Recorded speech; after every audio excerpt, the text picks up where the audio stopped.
started streaming.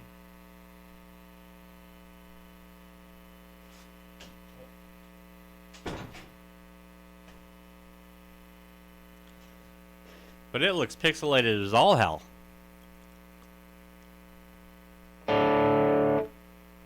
Wow, that looks horrible. Settings. Get our resolution back up where it's supposed to be.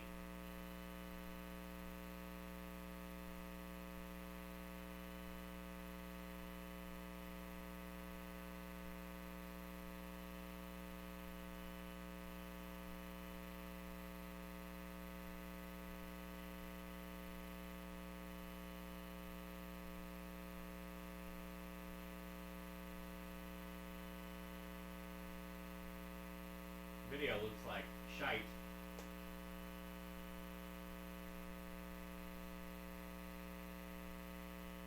I'll find the setting. It's somewhere in here. Output, general, bitrate, maybe? No. Recording, that's streaming. General. Stream. Output. I'll find it.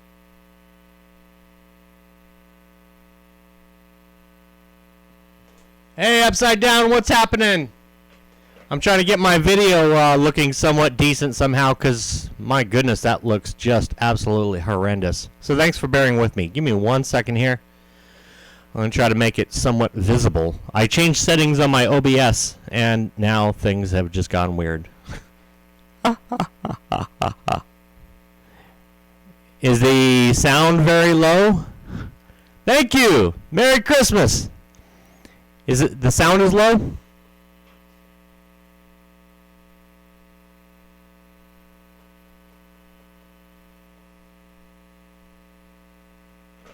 Six strings of 10 fingers, what's happening? Ah, yes. I'm utilizing the dynamical microphone today, but the video looks pretty letterboxy, doesn't it? Yeah, when you get my age, you start muttering to yourself a whole lot. It just happens. Be like, where the heck are my darn keys? Where's my glasses? That's usually always the question. Where are my glasses? Merry Christmas, guys! Or Merry whatever anybody celebrates, because we all sometimes celebrate a bunch of different things, but you know what? It's all worthy of a celebration. Yep. Where's my bifocals? Can you guys see this okay? How's the video look? Because I just changed settings on OBS. But I don't know, what I'm seeing on that little playback thing there, it looks pretty boxy.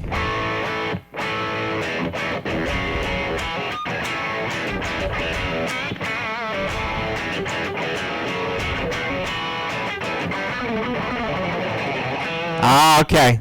So, yeah, bear with me. I'm going to tweak a couple settings and see if I get something better here. I just don't know what the heck I did.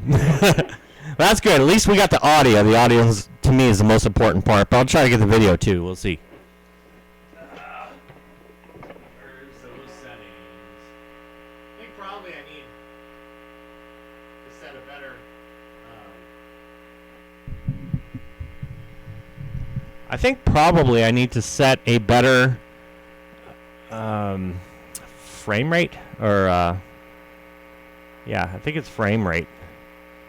Rescale output, no, we don't want to do that. I think maybe my bit rate is a bit slow. I want to try to pump it up here. Let's try pumping it up to maybe like 1,000.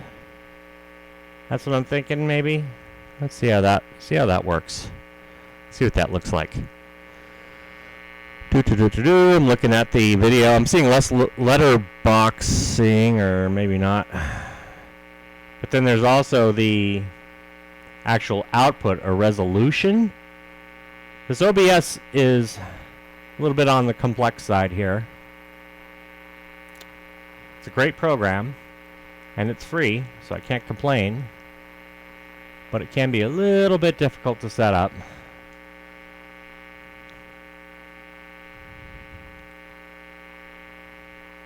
because it's got a lot of options in it. Comes feature packed, shall we say.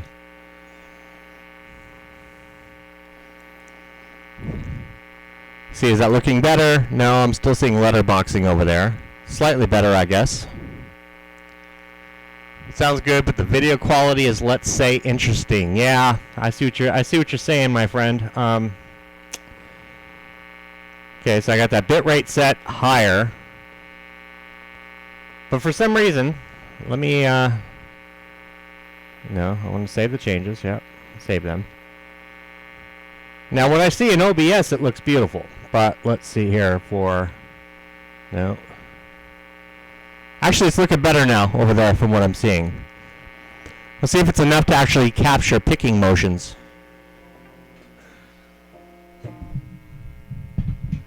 There we go. Now I'm thinking too that hopefully motion-wise it's better, because I had the, whatever you want to call it, the frames per second going really fast on my last feeds. So there might be a little bit of streamers or trailing coming. Woohoo! Hey! And I can see you. And I can see you. This is the last feed before Christmas, so hey, I figured we're going to get ourselves into the Christmas spirit somehow. Now let me ask you, are you guys getting any guitar goodies this Christmas? Maybe that you know of, I don't know, it's supposed to be a surprise, but you have any idea what you're getting? CGS ready. What's up, Evan?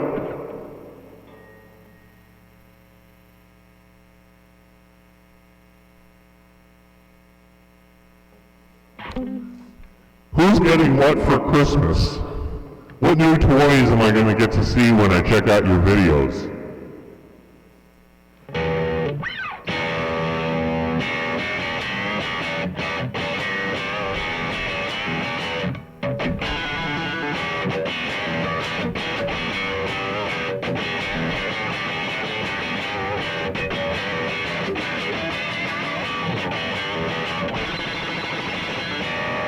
So yeah, I got this Strat all set up so that this way, I got the Strat all set up with these really cool cobalt strings, those Ernie balls, and they got a pretty cool tone to them. They got a real bite.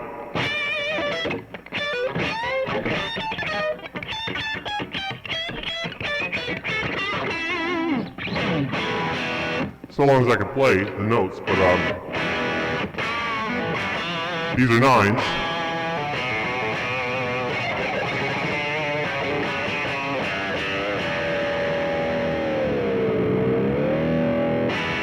They hold their tune pretty well. Even with this, dive bomb only. This didn't go down too far though. We could definitely get some of that slide type.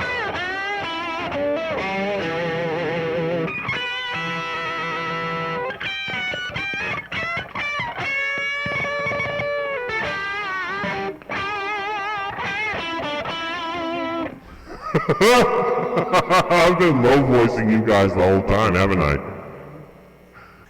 I've been low voicing you guys the entire time.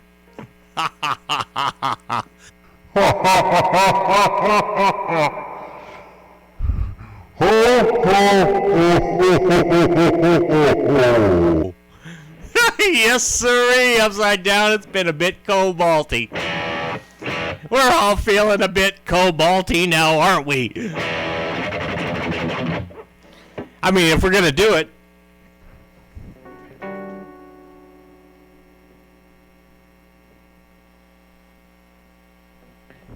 We might as well be Alfie and just all excited this Christmas season. God, I'm feeling so excited. Aren't you guys? Are you getting some new gear or what?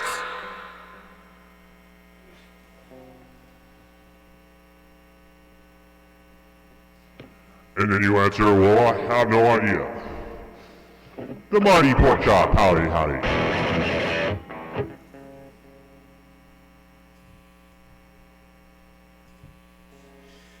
So now we're in the boring old regular voice. Yeah. The boring old regular voice. Oh, we got to get some fan action up in here. I'm telling you, Santa Claus be losing his head.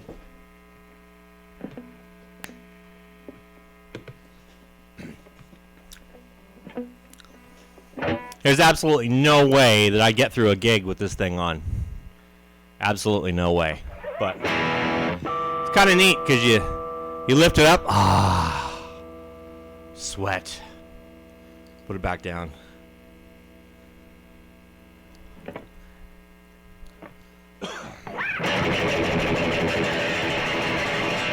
Woohoo! Man, thanks for joining the feed, guys. Yeah, I was just thinking. I was thinking about this thing called guitar. You know.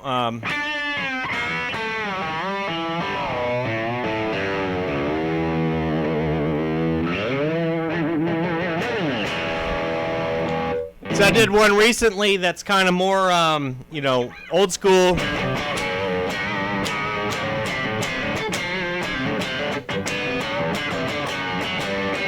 And that inspiration came from these cobalts because they just got that certain kind of bite to it. That's in the neck pickup there. It's got a lot of pick attack, you know.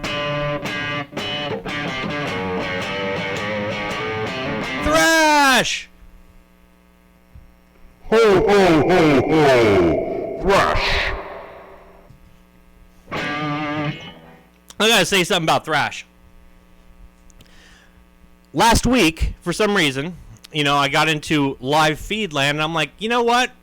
I didn't even mention the elephant in the room.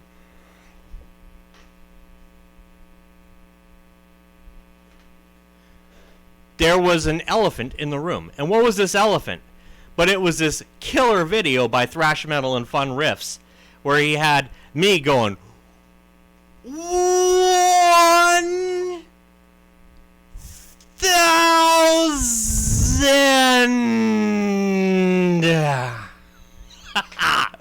And I was like, dude, you know, here I was, I'm logging on to YouTube, and I'm like, no friggin' way. I like gave birth to a kitten. It was just the most amazing thing. So Thrash, props to you, man. He puts up this video celebrating his 1,000th sub, and I was able to be a part of that, which was awesome. And yeah, it was a big moment for me, but it was a huge moment for him because, I mean, that's like, you know, once you get to that 1,000 line, you're like in this like whole new level of like big time. And credit goes to the Mighty Pork Chop, because the Mighty Pork Chop hadn't actually had the benefit yet of subscribing to Thrash. So it turned out the Mighty Pork Chop popped in and subscribed, and then pow, that was it. 1K. And oh yeah. Yeah, Mighty Pork Chop, I'm sure, is loving it. So yeah, that's cool, man. Congratulations. Thanks for putting up the killer shout out. I mean, I've never had a shout out like that before, so yeah, that made my day, definitely. And last week, you know, I didn't get really a chance to bring it up, so I was like, well, I'm hoping Thrash pops on this week, because I do have to definitely say a huge thank you on the live feed, or shall we say, thank you. Ha ha ha ha ha. Yes, sirree.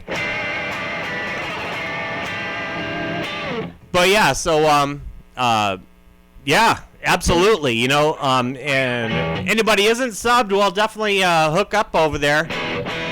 I think all you guys are all subbed to each other, though, I do believe.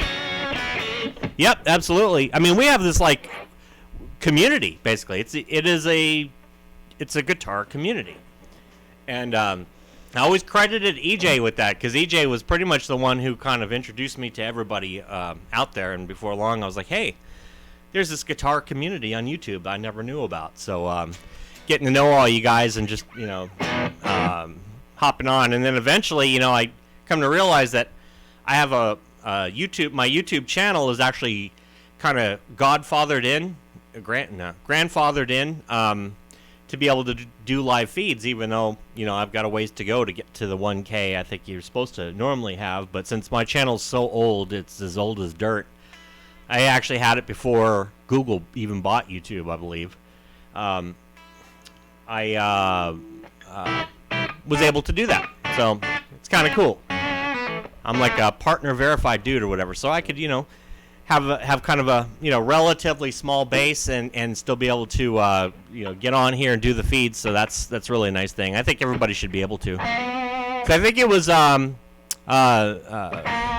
6 strings to 10 fingers who was telling me about that, that they might have a 6 strings. You still on here? I think you were like wanting to set up a live feed or something like that. So, Mitch, what's up, buddy? Yeah, you guys get a chance to check out Mitch's channel too. He's got some cool stuff. And do you guys all know 6 strings and 10 fingers?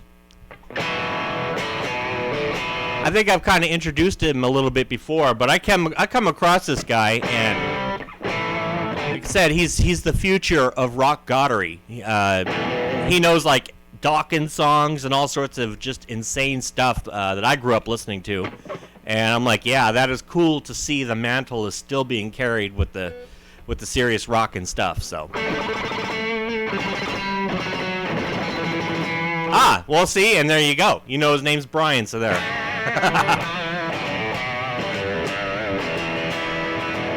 Heck yeah. See, it's a whole room full of just awesome guitar players over here, so I get to hang out with you guys, which is actually really cool. And of course, Mitch is like a walking library of pretty much every song you can imagine as well.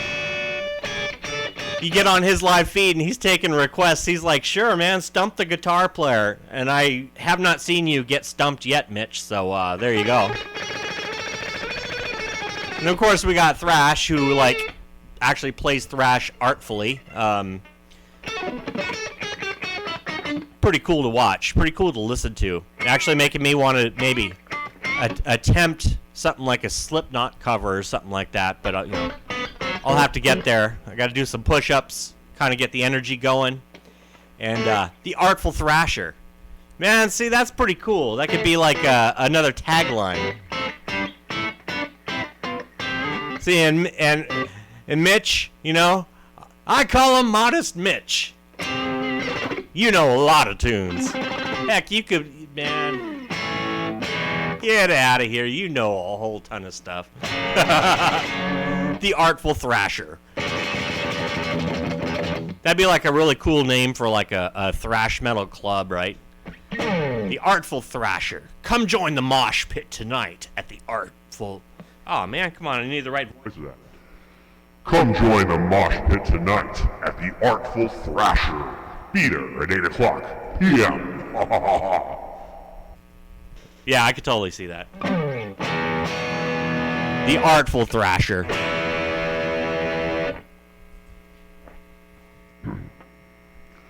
Pardon me, sir. Might have some more. More. Never before has a boy asked for more. So is that the right accent? Oh, okay. Well, that's cool. And Thrash is from Vegas too, so it's kind of funny. Yeah, we didn't know each other, you know. You figure it's a small enough town, we all know each other, but it didn't work out that way. But yeah, used to go out there a lot. That's cool. They had pretty powerful music scene. Yeah, you get see, our resident thrash metaler knows Charles Dickens. Isn't that something? Well, see, because way back when, thrash used to get a bad rap, but now, you know what? You look at it and you're like, whoa, how in the heck is that done? You know? It's not easy to play thrash. I know, I'm trying. I'm actually, like, trying to pick up on some of that. It's not easy. I know, I watch your videos, I'm like, need more tutorials.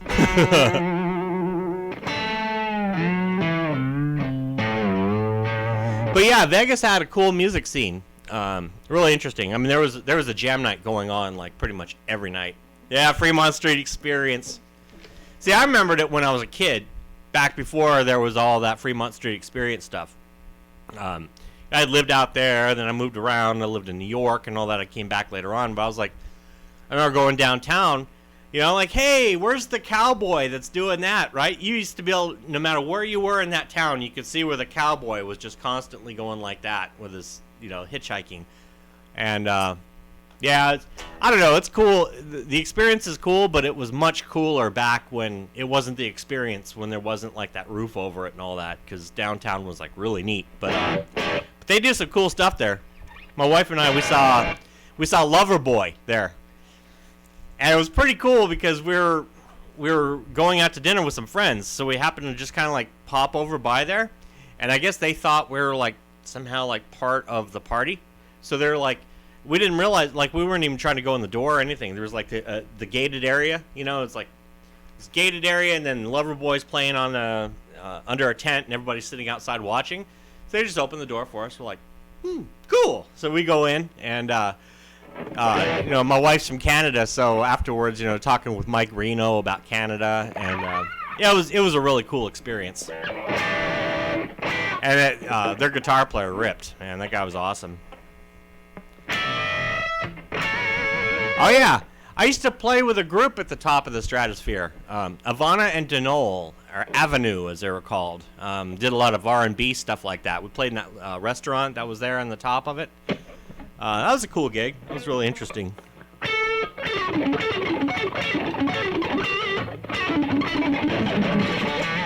used to do.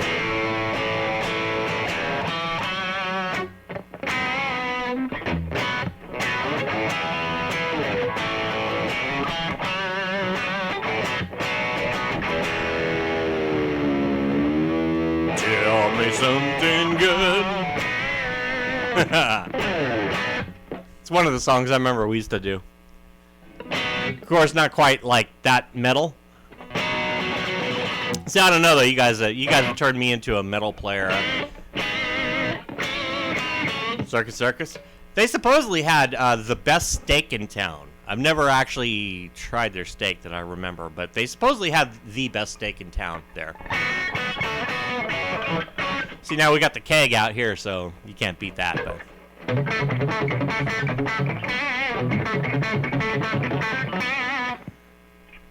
oh my God, you ate there?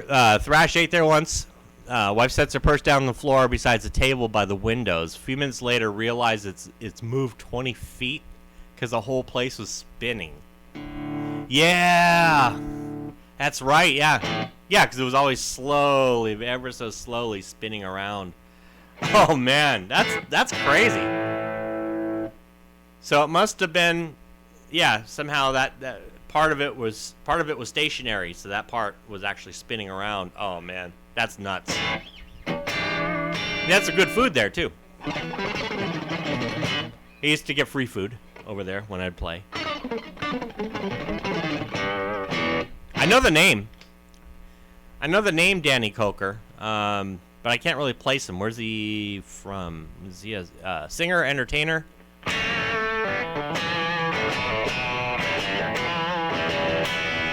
Oh yeah. See, I didn't have the as far as the rides go, Thrash. I'm sure they looked badass. There was absolutely no way that you get me on one of those things, especially that one that goes like off over the side. Did you do that one? That thing sounds crazy. From Count's Customs, Danny Coker. See, no, I know. Like I said, I know the name. It sounds very familiar, but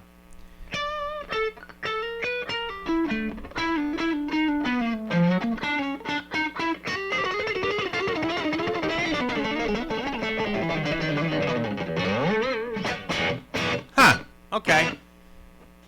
What, does he play guitar or what? I know, one guy that I mentioned a lot on there, Danny Joe Carter, he's from Vegas too, which I didn't realize until after I moved out here. Otherwise, I would have went and tried to track him down.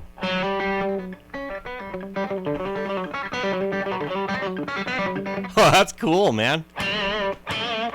Oh my God, that's crazy. Was that the one that goes over, or was that the one at the very, very top that goes up? Yeah. Yeah, in Atlantic City. What's up, Jack?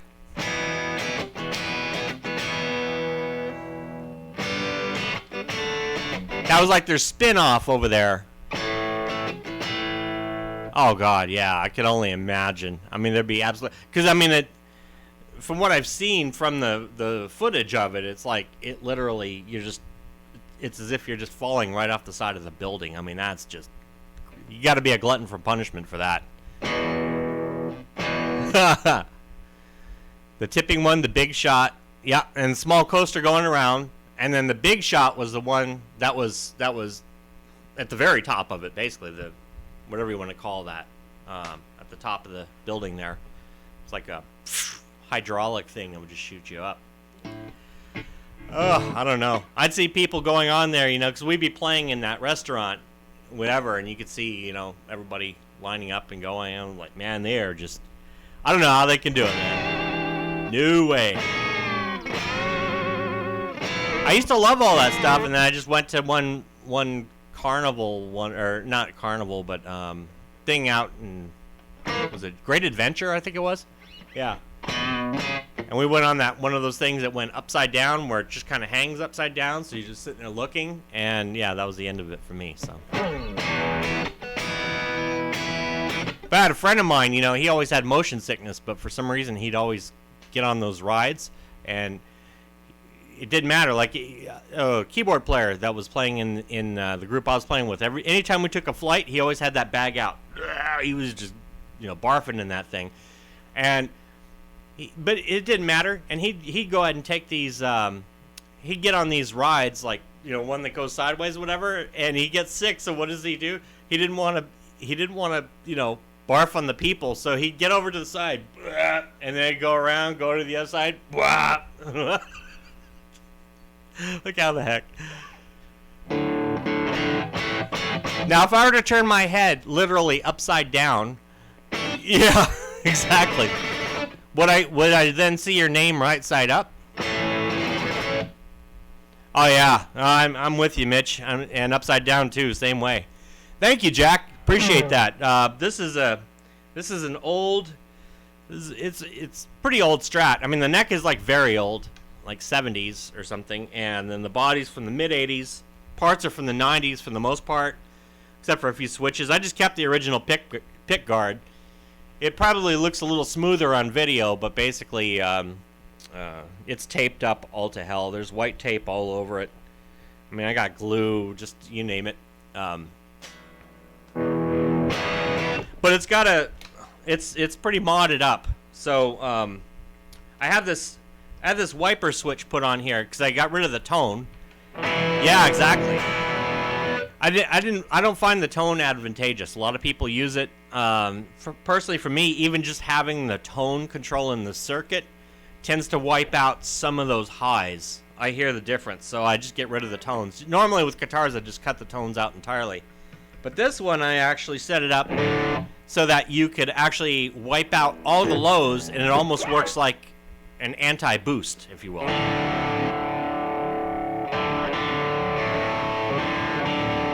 So when it's down, it's almost like I can play a rhythm.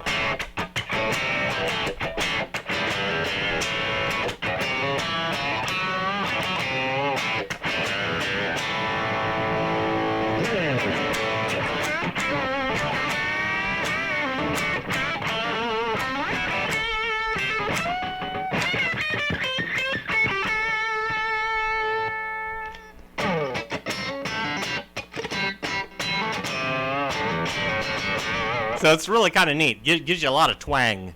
And the other mod that I put on here is one that changes the pickup configurations entirely. So right now this is set up in a regular Strat configuration. And then if I throw the switch down here, what ends up happening is on the bridge and the neck pickup position, you actually get these two pickups sounding together. And then in the... I want to say like in the middle position that normally would cover these two pickups, now you get all three together. So that gives you yet a kind of a more of a palette of sounds, if you will. So like the regular neck by itself here, or if I bring it down a little bit,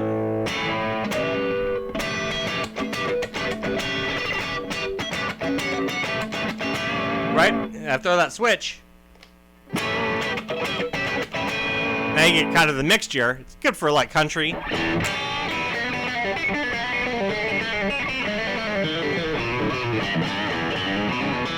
Hey, Merry Christmas, Black Country Blues.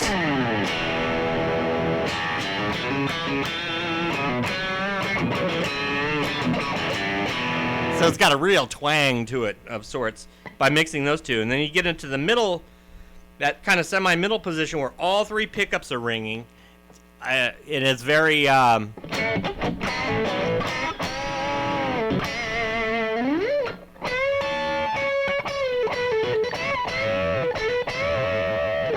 So yeah, very country. And then of course we can make it twangier by hitting that wiper switch and...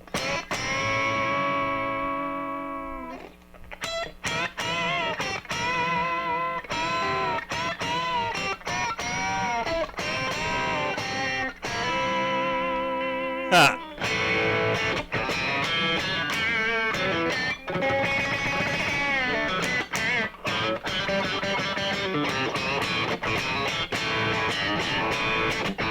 Or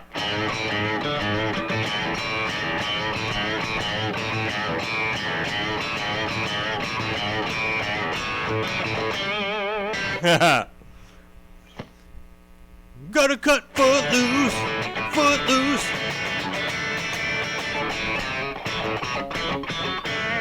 Something like that. Merry Christmas.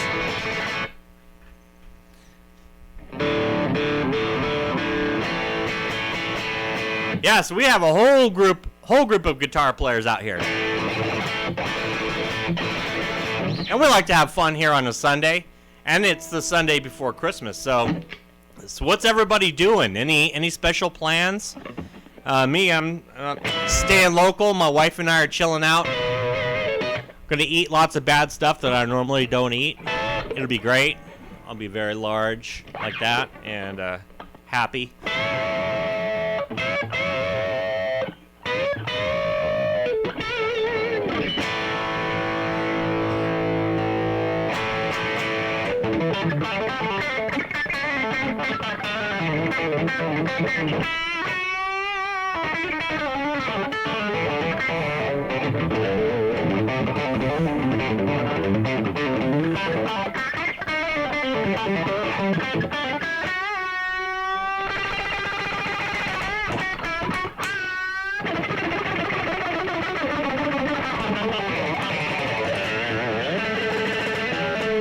Yeah, I'm hoping to have some nice guitar goodies.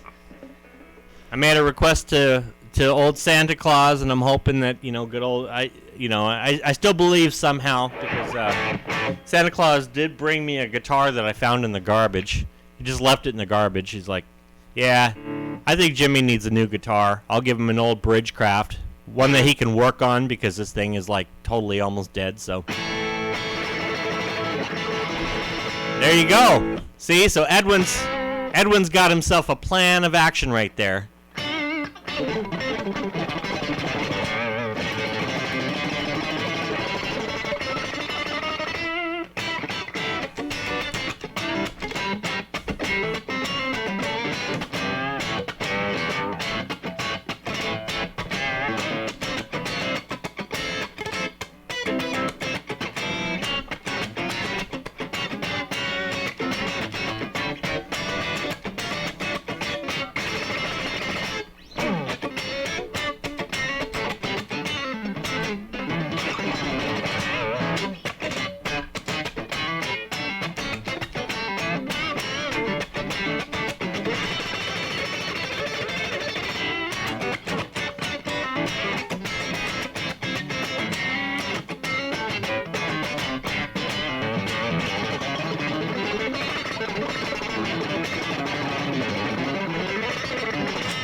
Anybody play with those John Petrucci Flow guitar picks?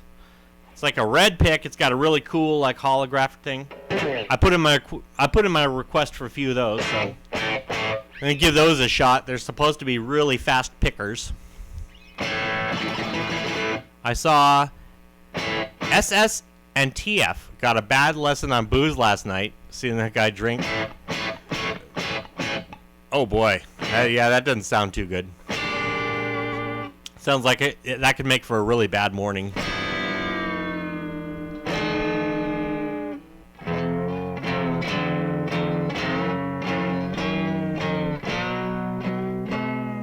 Right?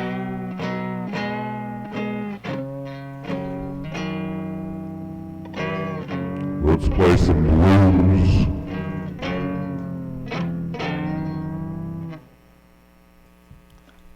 That's what goes through my head.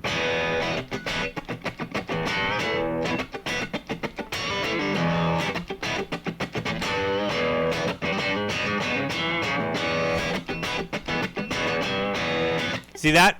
Leave it to our resident thrash metaler to keep everybody in line. See, I love these modern times. Come on. You guys used to be the ones your mom warned you about. And now you're the ones your mom's like, hey, go hang with the thrash gang. They know what's going down.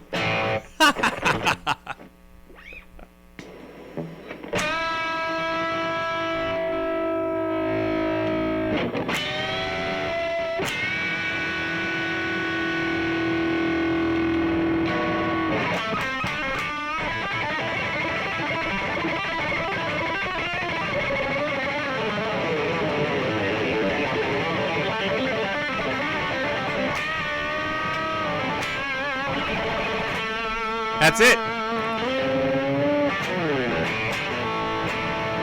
See, now we got to keep our brains straight so that this way we're able to get out more than one note at a time. So that's how it works. So I used to be all wild and crazy. I was able to do all that. But now, no, I got to be good if I want to manage a note or two extra. So.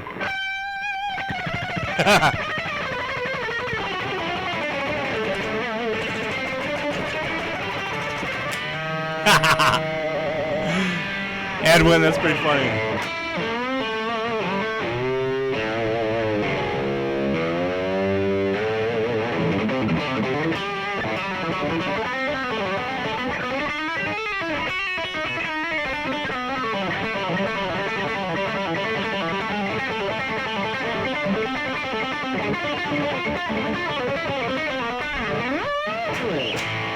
Really?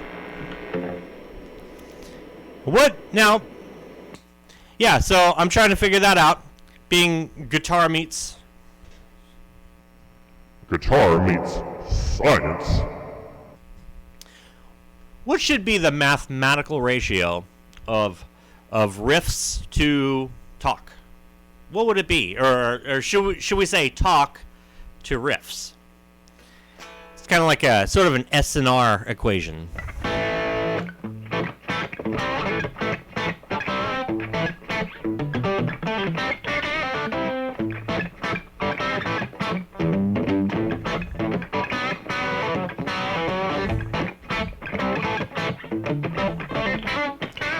Cool. Gotta get some food in you.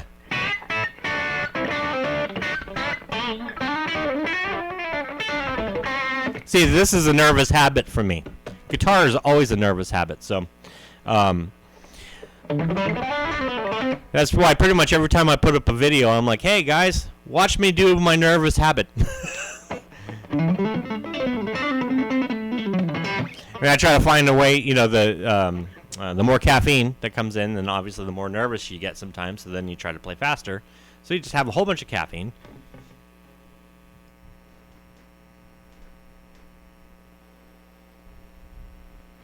Then you start talking like this, and you're like, yeah, I want to play really, really, really fast. You know what I mean? I want to be a fast player.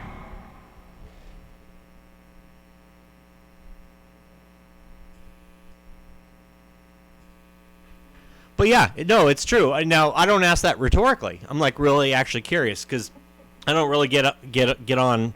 I try to get on people's feeds the best I can. Obviously, scheduling's kind of hard, and all that. That's why I kind of carved out this little 3 o'clock spot, or 3 o'clock my time spot, where I'm like, okay, that's cool. I could get in, some time to live feed and hang out and stuff like that. But I was always wondering, like, some people. I guess from what I hear, like a lot of the live feeds are generally consist of a lot more talk and a whole lot less riffage, and riffage is cool. So I don't know, it's especially for those with nervous habits like I do. So kick on a little boost. Now any of you guys own the OCD pedal? The full tone OCD is a And no, I'm not a shill for any of these things. I just own them, and I like them. But the OCD, I use it as a boost, and it's actually pretty cool. I got it set up on like that whole mid-range thing, and I find that it's noisy. You might even be able to pick up a radio station from Mexico sometimes. I know sometimes I pick that up. I'm like, kind of grooving along with some of the tunes they got going on there. Because we're not too awfully far from the border, so. But it's got a nice creamy,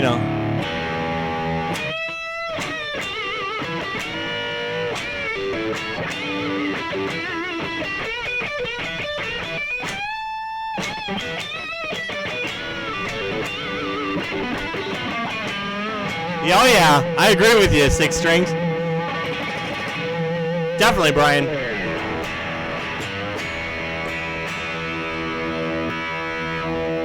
It's really good for Hendrix type stuff.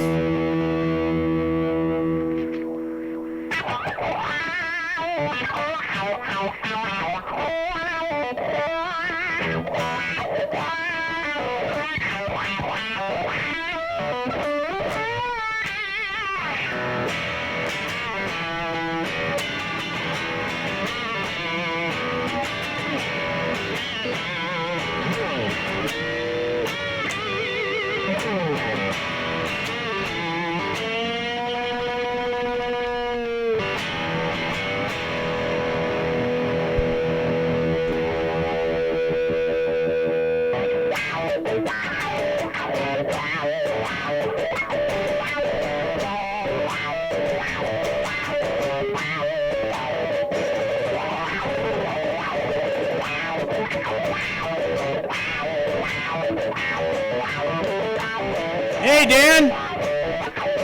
Merry Christmas!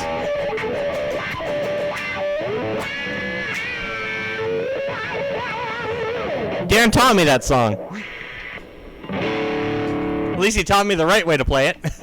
You got it, Black Country.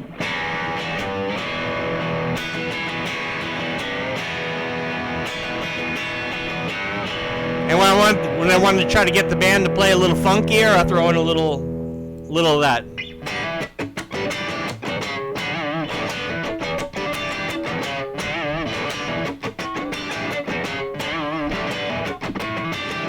Well, I'm standing next to a mountain. That kind of thing.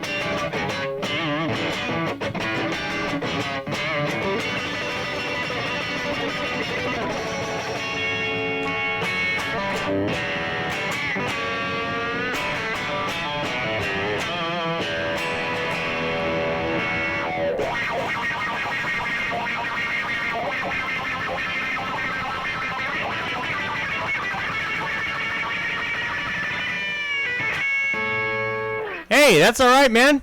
I know how it is. It's busy time. So you're getting all busy too. So Merry Christmas to you and your family.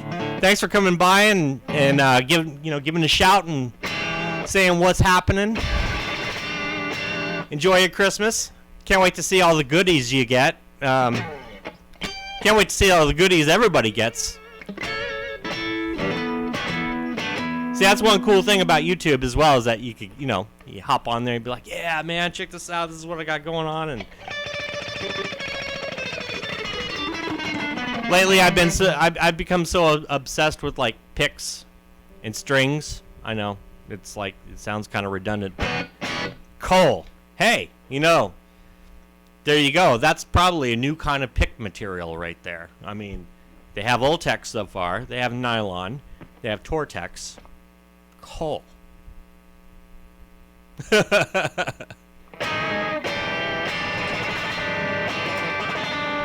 Wow, Jack, well, you sound just like me then. I'm totally the same exact way, man. Nothing wrong with self-taught at all.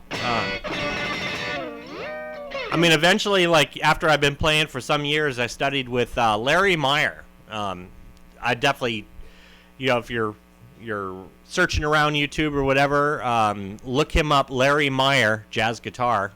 That guy, I took about 3 lessons with him. That's all I was about able to take. You know, I was just working and all sorts of stuff. You know, I didn't really have nearly as much time as I would have liked to put into it. But that guy is like a really crazy jazz player. Like I mean, these lines that just come out of his guitar are just amazing. And he would get up there with this trio and just play. So I studied with him for a bit. But other than that, no, I pretty much same thing. And, you know, back in the day,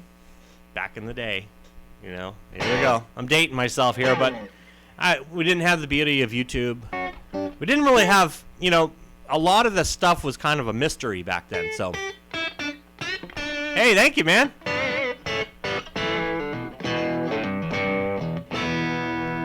Got to definitely kick out some more Hendrix. I'm really loving playing his stuff, especially with this wah.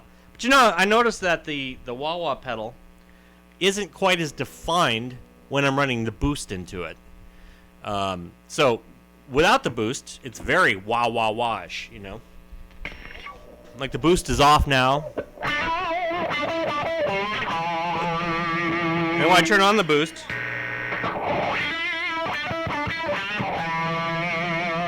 it's got that kind of grindy tone to it. But the wah's great because you can get away with so much.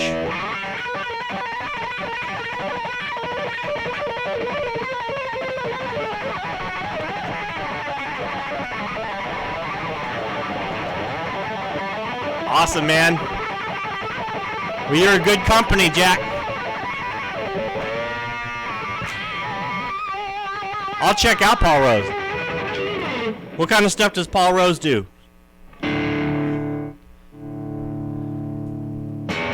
Ah, yeah. Yeah. It was Kirk Hammett and also Slash, too. They're both guitar players that kind of showed me early on that, you know, if in doubt, wah it out, man. 'Cause yeah, you could almost get away with making sheer noise. And if you shape it properly with the wah-wah pedal, nobody will ever notice. Of course, you got to work the wah-wah pedal.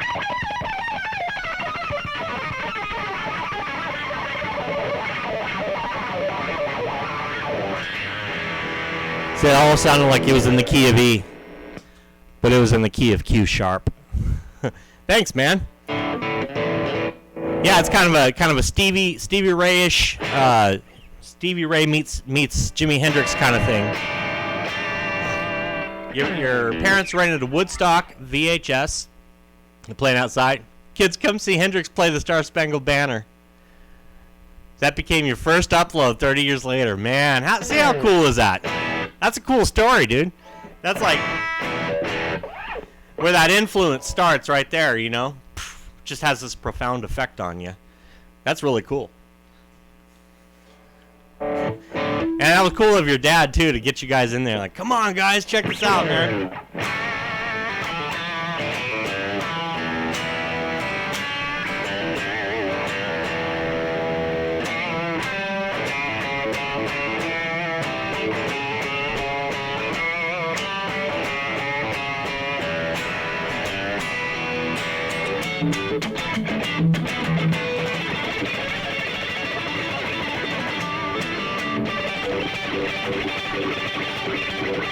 That's a Stevie Ray Vaughan trick right there.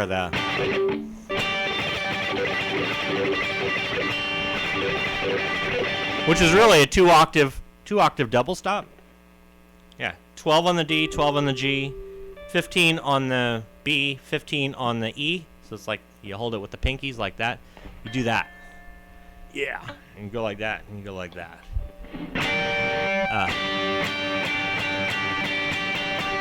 And then of course you speed pick it and kind of left hand mute it, and that's, you could steal a lot of solo space right there doing that.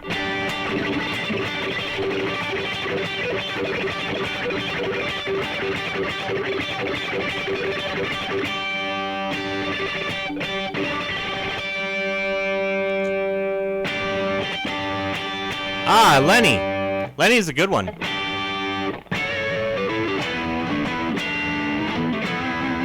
Funny, I'm not quite as familiar with it as some of the other ones. Like, I Couldn't Stand the Weather is probably mine. And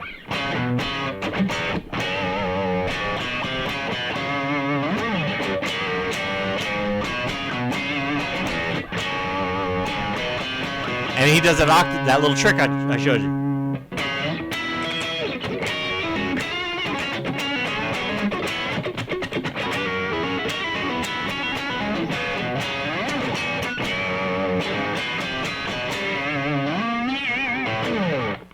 Yeah, and I mean he was so influenced by Hendrix, so it's kind of like you can almost say then it's almost like, okay, what would have Hendrix have done had he have continued on and gotten like deeper in the blues, and that's where you would definitely see Stevie Ray Vaughan, I think, kind of answered that question. You know, you get into a nice slow blues, like one I always love to play.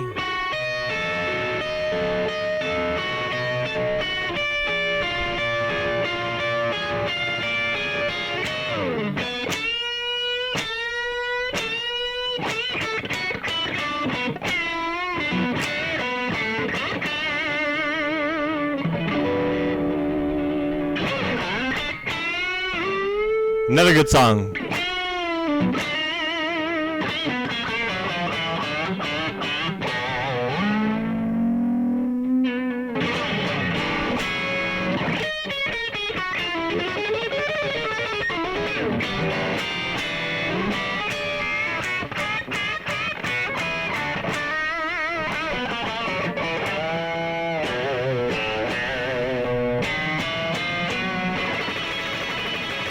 Oh yeah. Oh yeah. That's a good one. So thrash, yeah. So Black Country saying Castles in the Sand, that's just a gorgeous tune all around. I mean, in terms of his approach. A lot of craziness in the chords. I'm kind of that way. I'm kind of similar to thrash, is that some people really know, like, further deep down into some of the catalog. Though I do know, like, some of the rarities by Hendrix, like Easy Rider. I mean, that one's great. I don't even know if I can play it, but never tried it. It's kind of similar to that one I did, sort of. Yeah. Zeppelin, Black Dog, Stairway, absolutely. I came up playing those two. Johnny B. Good, Crazy Train, Iron Man. Yep. Those are all like musts on the list. And Hey Joe, absolutely, Jack. Hey Joe's cool too, because you could really kind of mutate the heck out of it, because the way the chord progression goes, you got your C. I know I'm going into my theory weirdness here, but I love it because you can really nerd out on the theory when it comes to Hey Joe, especially, because that's a neat one in the fact that it's E minor, essentially, but it's C to G to D to A to E, maybe E major. You can treat it as major or minor. I usually treat it as minor. It's easier to solo over, but right there you can start even playing with the chords, and that's where you kind of get into some of the craziness that Jimmy would do. And I'll use the old wiper switch on here to make it twangier.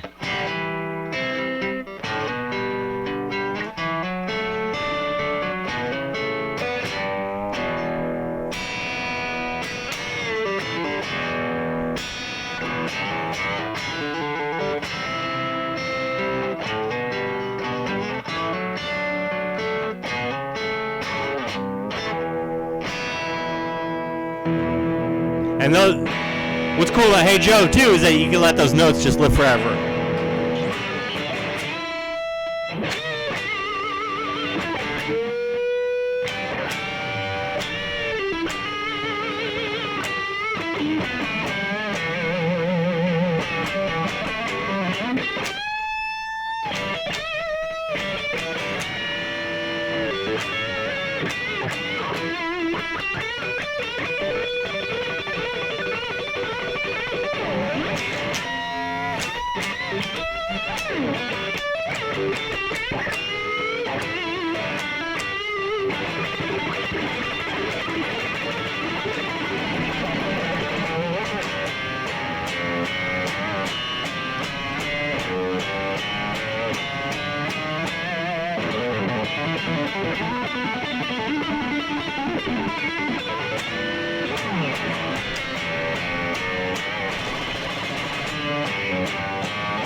And then you can get carried away with it. Thanks, man. Kush, and how do I pronounce your name? Kush to whoop. Kush, hang on. I'm really bad with pronunciations here. That was 69. Oh yeah, House of the Rising Sun. That would also be a good one thrashed out too. KSHER Wood Ops. Kasher Wood Ops. Trying to get your name, my friend. How would I pronounce your name? You're a new face. I have not seen you here. Welcome.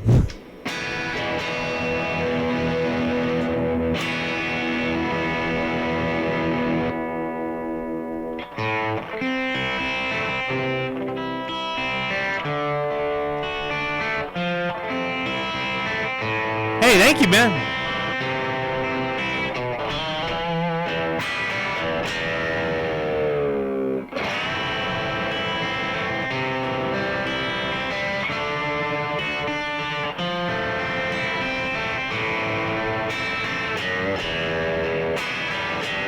Well, I'm going to subscribe to you so I can check out some of the stuff you're doing, man.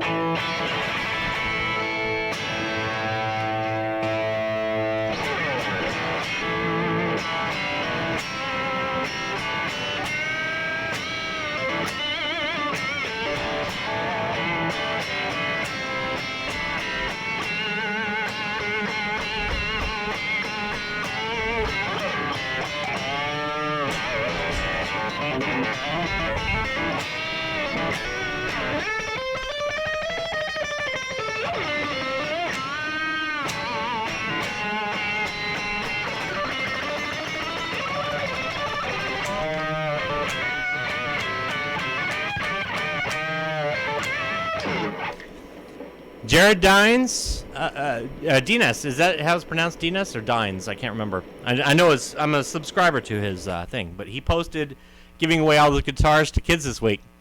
One was soloing with his middle finger like that. Really? Oh, okay, we have another middle finger. They're coming out, I'm telling you. I'll have to see that.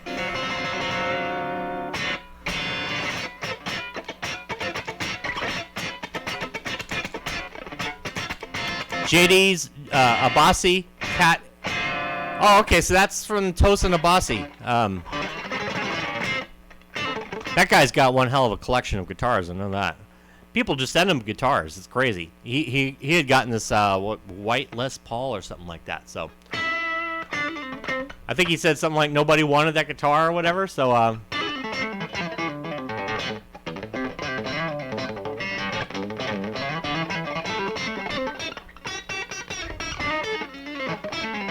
oh my goodness gracious, that's gotta be the coolest thing. You just let them raid the store. Does he have a store? Is that what it is?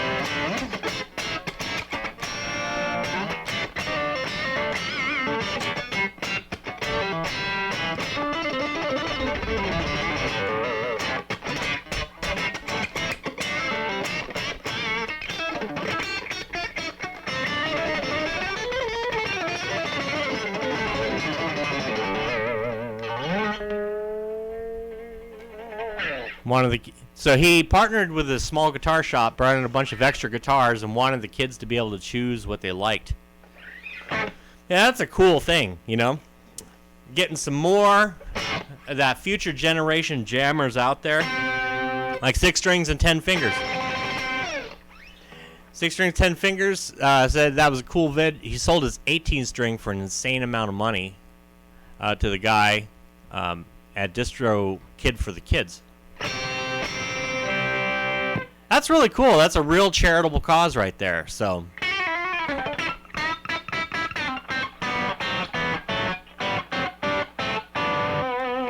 Getting the guitar in more hands of fellow jammers. That's all we can do.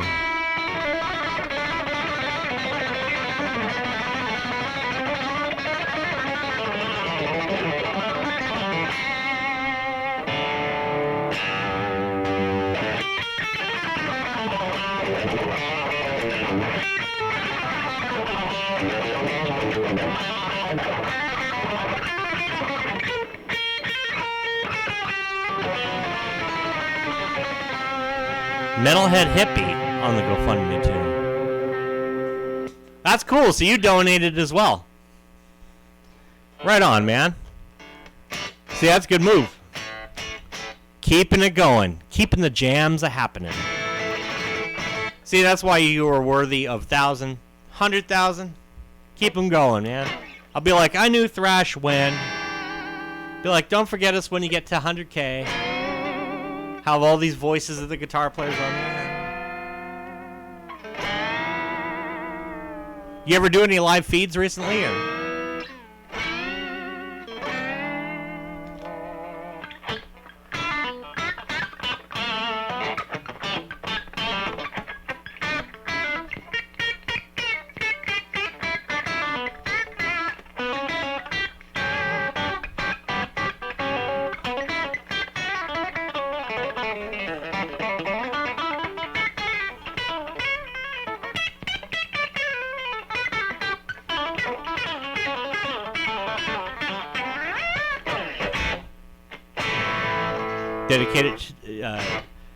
Dedicate it to your father, the gear you borrowed and abused in high school, and fixing your first $8 Supro. Man, you still got that thing? You got any vids on it? I'd love to see that.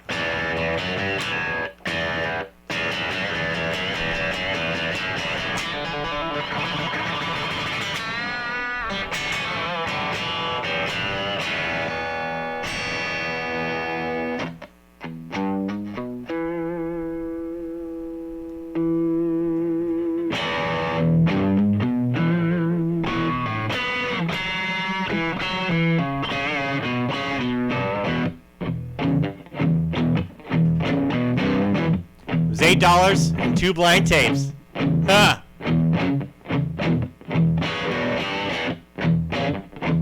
Yeah, I got me an amp for $8 and 2 blank tapes.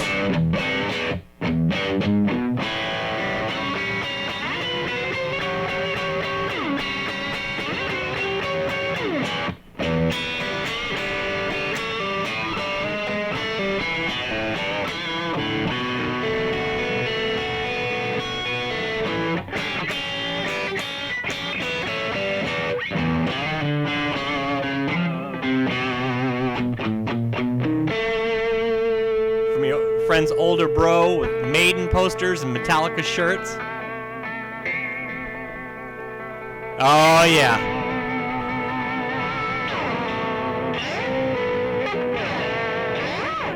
That's cool.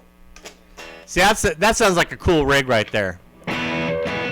Especially, you know, when you play through stuff that's not quite 100% purposed for guitar, you end up getting some really interesting tones out of it. So that probably sounds pretty darn cool.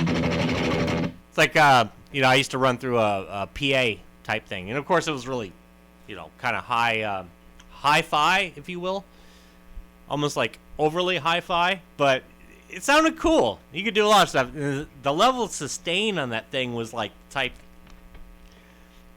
the highs were a bit much, I would say. But, my God, you could get away with playing, like, literally anything. And it would sort of kind of sound in key or just maybe just sound like... Oh, well, whatever. I'm not quite sure, but... I used to like to always fit in that stuff, though. You know, do things like that.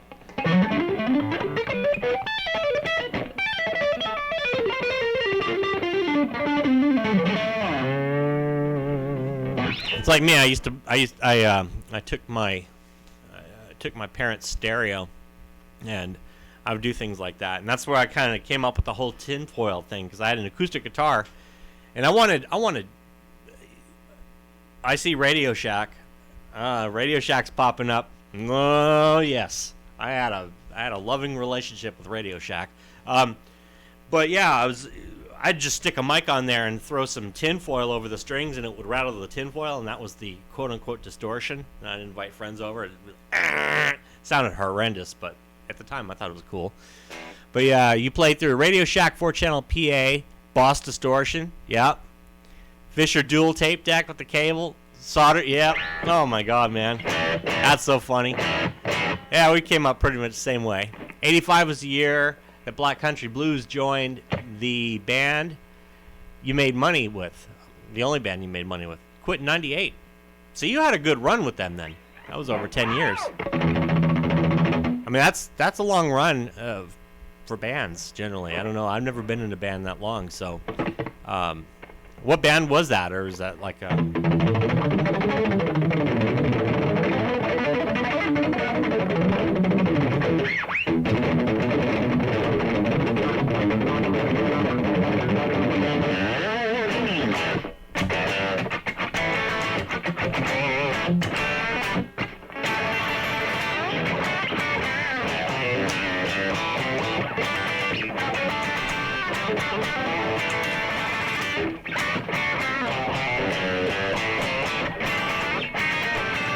They gave it away twice. Ah,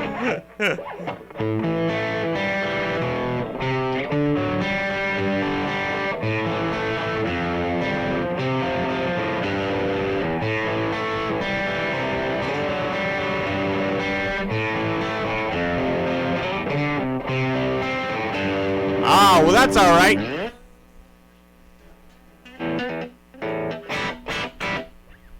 You cranked, so 6 strings. That's all right, Black Country Blues. I won't press you for the information.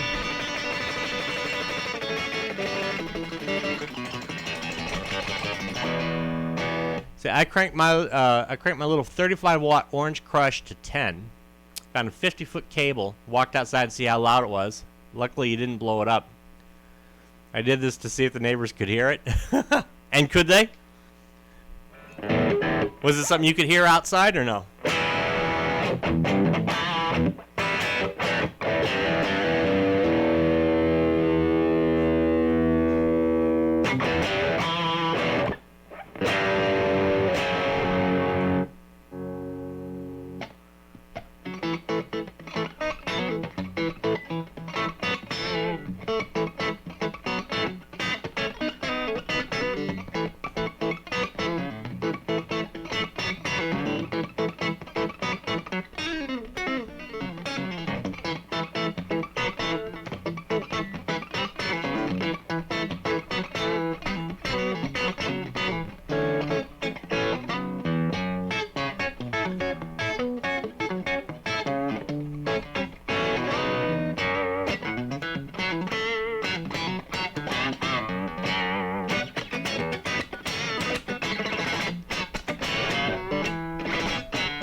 So one thing about these Ultex picks, they're great. Their attack is awesome, but for that kind of stuff. But when speed picking, sometimes it gets a little bit.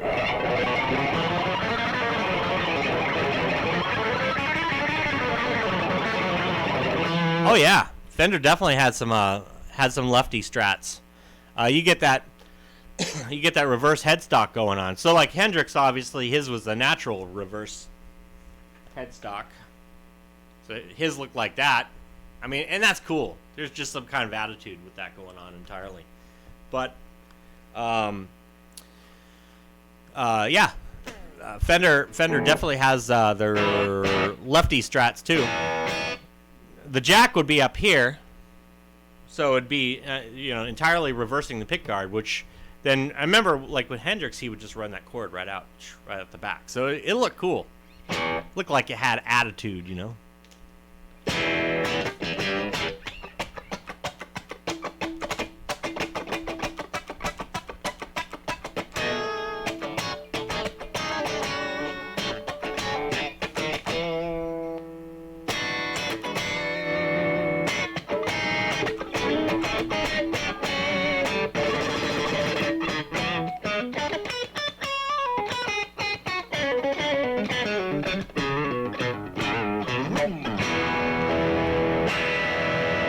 I have the Ibanez Geo, and the Ibanez Geo actually has that reverse headstock too. And there's something about it that it actually has. It gives it changes the scale of the string, if you will. So in a way, it kind of makes the sound a little fatter down lower on the guitar. So by having that extra something there, there is a bit of a change on the sound that way. So if this guitar had a lefty neck on it, for example, and of course the nut was cut right, for the width of the string to have it righty, you would actually have a different tone out of this. Not too much, but it would still be noticeable. I mean, I'm saying, like, if this were like, I don't know, 1-to-1, a perfect neck compared to this neck, and it was actually switched the other way, you would get that extra tension going on, that extra long scale. Oh yeah, man, Thrash, and thank you for blabbing, and thanks for hanging out with me.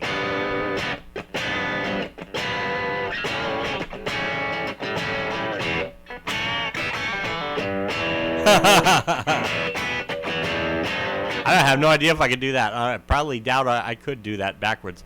But yeah, Thrash, definitely thanks for hanging out. Thanks for blabbing with us. Merry Christmas. Have an awesome holiday. And Shrub plays. Oh, wow. Yeah, you know who else? Well, who I listen to a lot is Eric Gales. And he's one of those that plays. He plays it backwards, completely strung upside down and everything. And it's just crazy. And you can see the way he attacks the strings. It's a lot different. But he's got a really cool blues sensibility with that. Like what Joe Perry would play a left-handed Strat. Did what Hendrix would do, but change it to a right-handed guitar. Yeah. Oh, yeah. He's also highly influenced by Jimi Hendrix as well.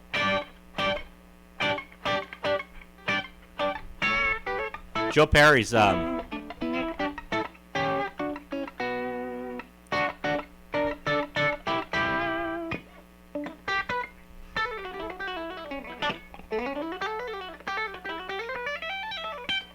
Yeah, that's gonna be tough to do. But I mean, I guess if you trained yourself like that, then you become much more comfortable with it. But wow, so I gotta check out Shrub for sure. And also Jack, I think am I sub to your channel? I'm gonna make sure I'm sub to your channel so that I could check out what you're doing too. Yeah, anybody who's popped on here who I haven't had a chance to really get to know yet, I'm going to be subbing to your channel, so.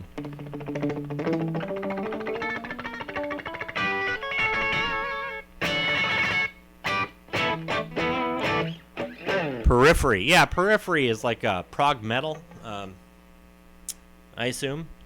I've heard of them around. I'm going to have to check them out. So I get all these names. There's like names I've seen in print in guitar magazines and stuff, and I'm like, oh, and then they come up again. I'm like, wow, I got to check them out. It's like Michael Landau. I started to check him out, and then I had some trouble with the internet, and so I got to see like the first 30 seconds of what he was doing, and then whatever, I went dilly-dallying around with the internet, and I totally forgot until now. I'm like, oh yeah, that's right. I got to go back and check out Michael Landau. I think that was on the recommendation of Dan or Metal Soda, I'm not sure. But you guys check out, like a lot of players I listen to, Scott Henderson. He's definitely one worthy of listening to. That guy's a monster player. He does a lot of stuff with the whammy, and there's a video on YouTube that Scott Henderson, SRV style, or Stevie Ray Vaughan style, and it really wasn't really Stevie Ray Vaughan style, but oh my god, he was up there with a trio, and the drummer was singing, and he's doing this. It's one of the most sickest blues songs that I've ever heard. So yeah, if you guys are out looking for new stuff, definitely check out Scott Henderson, SRV style blues, or Stevie Ray Vaughan style blues. His playing on that is just unreal. And just when you think that solo's over, he just kicks it up yet another notch, and then another notch, and by the end, I mean, he just totally tears the walls down off that place. One of the best guitar solos I've ever heard.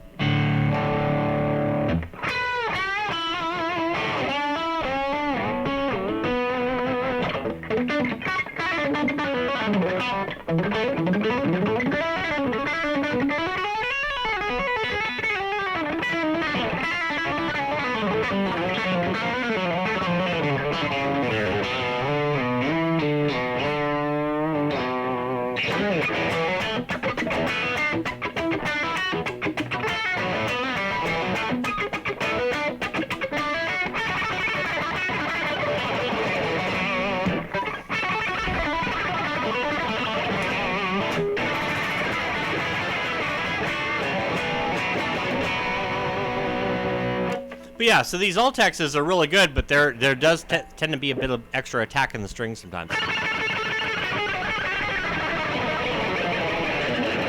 Like the note gets masked a bit.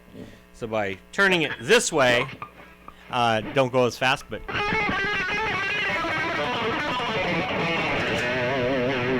you know, miss some stuff,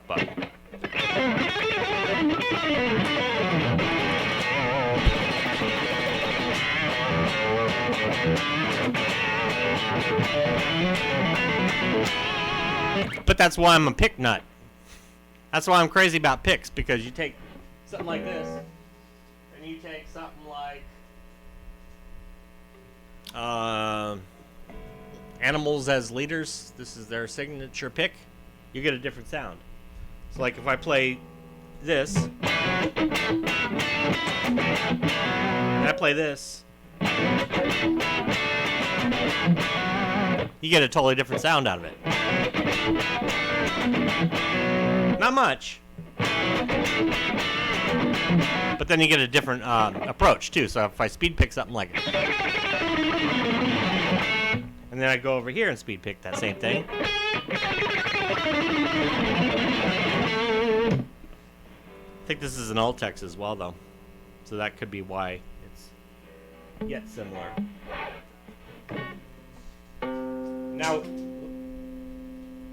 Now we try for like a red jazz 3, right? And do the same line. Sounds different. Versus the Altex, say.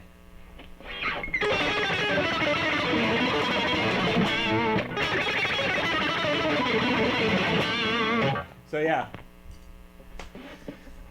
Lot of weird stuff with picks.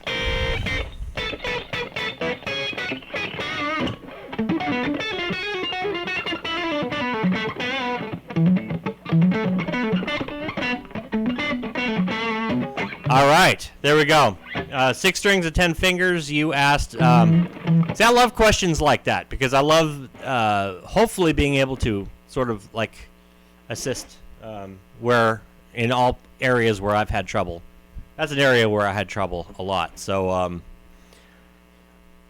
I don't really sweep the right way. I kind of do it wrong. So you'll probably find much better tutorials on sweeping than I could ever provide.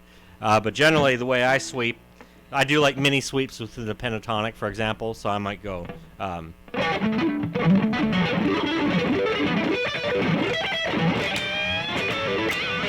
So you'll hear a lot of whatever, but the proper sweep, if you will, would be. Well, let's get back into the actual what it's all about. All right, so sweep picking essentially what it is you have your, imagine there's 6 strings here, right? Now normally we'll alternate pick each string, but in the case of sweep picking, what we're actually doing is we're actually raking our pick down the strings like that. So you imagine that. That's pretty fast. That's a whole lot of, that's all 6. And going back.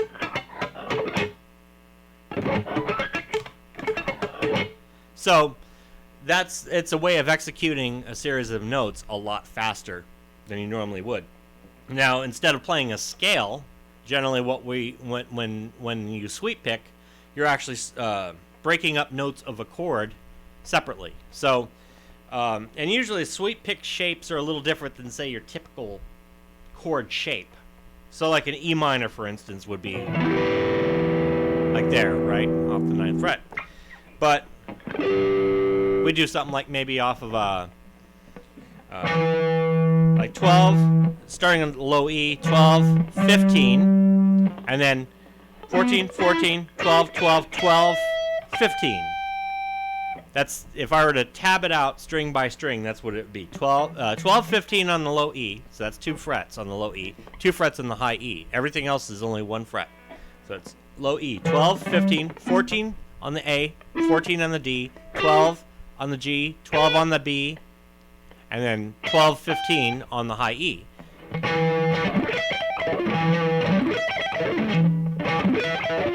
That's kind of closer to a proper sweep, but not really, because again, some of my notes tend to get muted in the middle. I just like to run a sweepish type sounding thing. But and what you're doing, the reason why and then what the trick is to roll your fingers so that notes don't sound together. So if we were to like do 12 on the D string, 12 on the G string, 12 on the B string, right? The goal of it would be to roll that finger in such a way so that your pick will rake here, rake here, rake here, right? But they don't ring together. Like the way I just did now, they ring together. Instead, what you want to do is you fret, and then you fret with the middle part of that finger, and they're all 3 different notes. Going back. That's just all the 12th fret.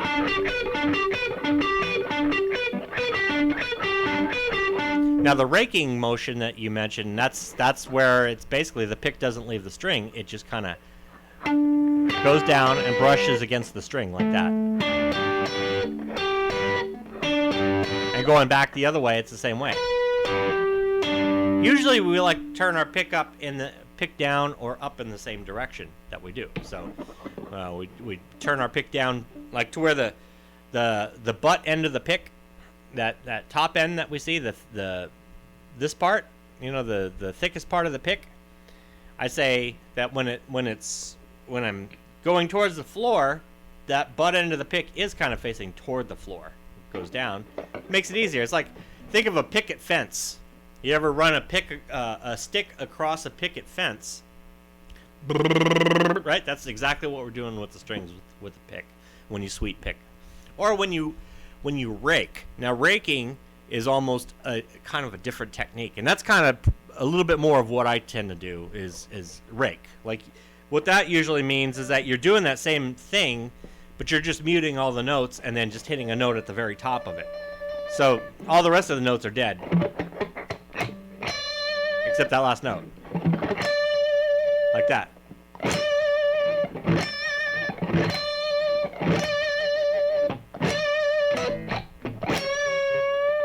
And that's more of a blues technique there.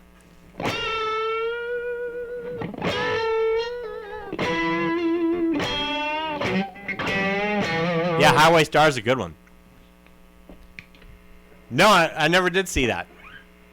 I know Stevie Ray Vaughan and Albert King. That's like a true monster combination. Black Country Blues, you're left-handed, but you play right-handed. That's interesting. So your fretting hand is way better than your picking hand. Oh yeah. So see, and now that's cool. That's actually really cool.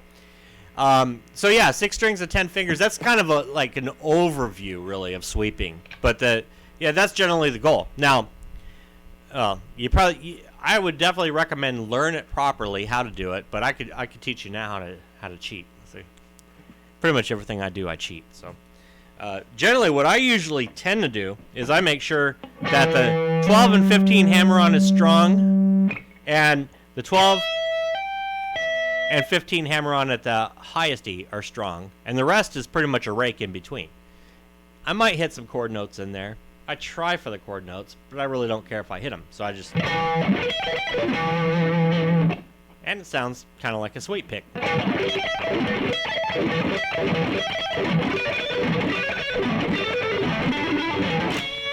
Whew! Well, that's good to know, Black Country. So, and usually I'll flip to the neck when I do that, to the neck pickup. It makes it sound big, you know. It's because like if I could do it on the bridge pickup, it's okay, but it doesn't quite have the vibe that I'm looking for. You know what I mean? It's okay. But with the neck pickup, there's much more body in the notes. It sounds more like you have. Yeah, I definitely will, Jack. I mean, Stevie Ray and Albert King together. That's something. And you could pretty much start low and pretty much grab any notes out of the pentatonic scale. That's why I'll usually just kind of sweep up and down the pentatonic that way, quote unquote sweep. I usually just rake in the middle, grab the low and the high, make them strong, and so if I want to go that far.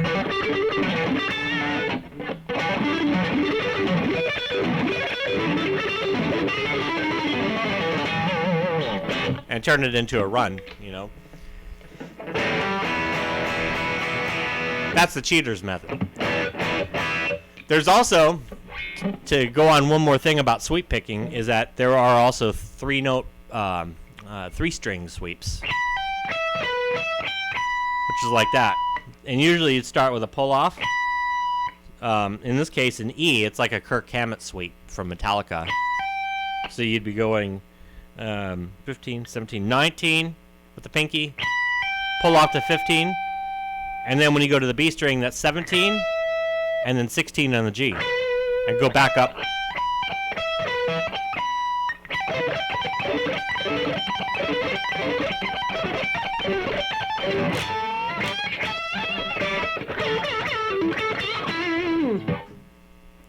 Now, in terms of speed, generally what I recommend doing is to get comfortable with running the same shape up and down the frets.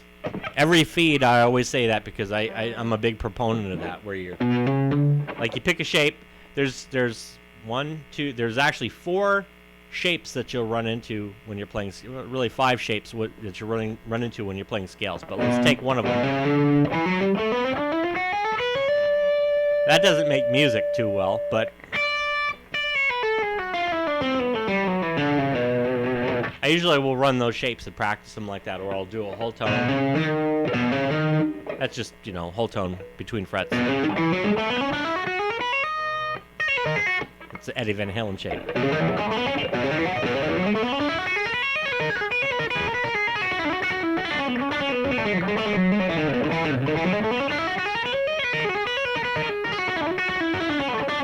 And get used to running those up and down and sequencing whatever, and then once you get down like a good three or four of the shapes, at that point, the left hand speed, and it was Black Country Blues who was talking about how he's got a really strong fretting hand, and that right there, in my opinion, is really most of the battle. If you could get your left hand to be really fast and strong and agile and everything else, then speed is not a problem. This hand will follow. You know what I mean? This hand just needs something to follow. It's like, hey, I'm ready to go fast for you whenever you want, but you need to. The right hand says to the left hand, or if you're the other way around, you know, some people are lefty, whatever. But the picking hand says to the fretting hand, hey, I'm here, I'm waiting. Whenever you get your act together, I'll go ahead and I'll speed up for you, right? Because all it's doing is going back and forth, or it's raking across strings. It's got a really simple job overall. This hand has to do all the thinking. You know what I mean? It's like Pat Martino, the great jazz guitar player, says, you know, this hand, the fretting hand, is the postdoctorate. This hand is the high school dropout. It's just waiting.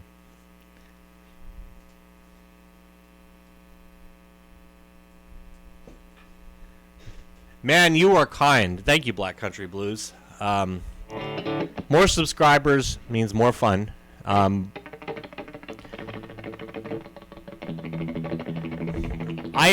kind of, what I had sort of done was sort of dropped out of the guitar YouTube thing for the longest time. I kind of had a pretty good thing going. I had a guitar video up that got 100K views. Of course, this was back before you were competing with like all the major label artists and all that stuff. But I put up one on the Pod X3 Live, and now this is back when the X3 Live was brand new. So it got a lot of hits, and a lot of people subscribed and stuff like that. But then over the years, I kind of got lazy and didn't do anything for the longest time. And then I put up a video of Living Color, Cult of Personality guitar solo, and Anthony Couch came on there, and he gave a nice comment. And so I went and I checked out his channel, and like, wow, this dude's really happening, you know. And then he had a little guitar challenge, so I did that, and EJ's Guitars had one, and that's how I got to meet a lot of people here in this community. And then through Thrash, I got to meet a lot of you guys, you know. So it's amazing how you meet some people, and then before long, you know, you just you get to meet other people, and yeah, it's just, I don't know, it's cool, and I appreciate that, man. That'd be, any help is great. Absolutely.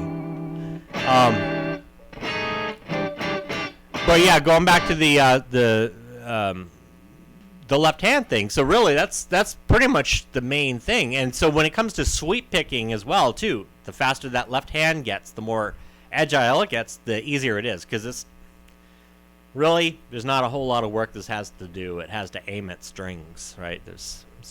Yeah. But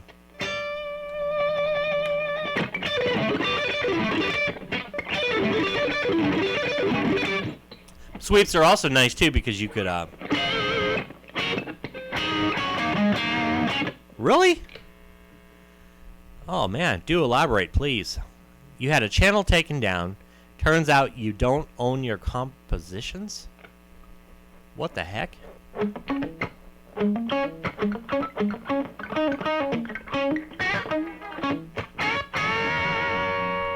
Do you have one of those like trollers that was like going around like doing all those little claims on songs or whatever?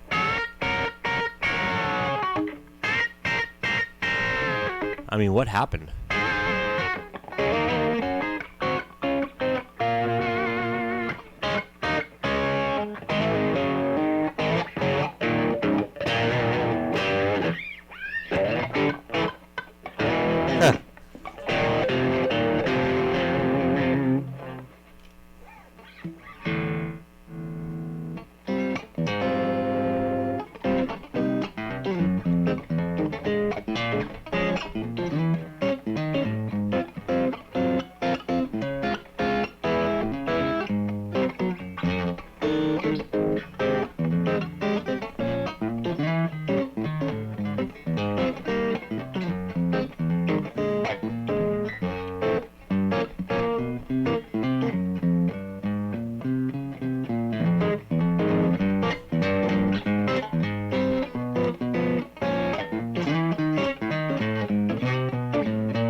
You don't own your compositions. I'm sorry, that still got my brain wrapped around it.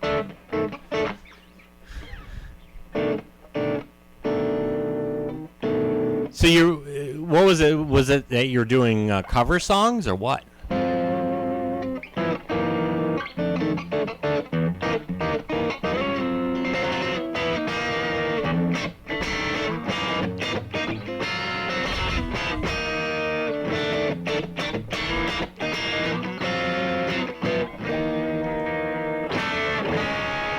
Because I know it got crazy with the copyright stuff.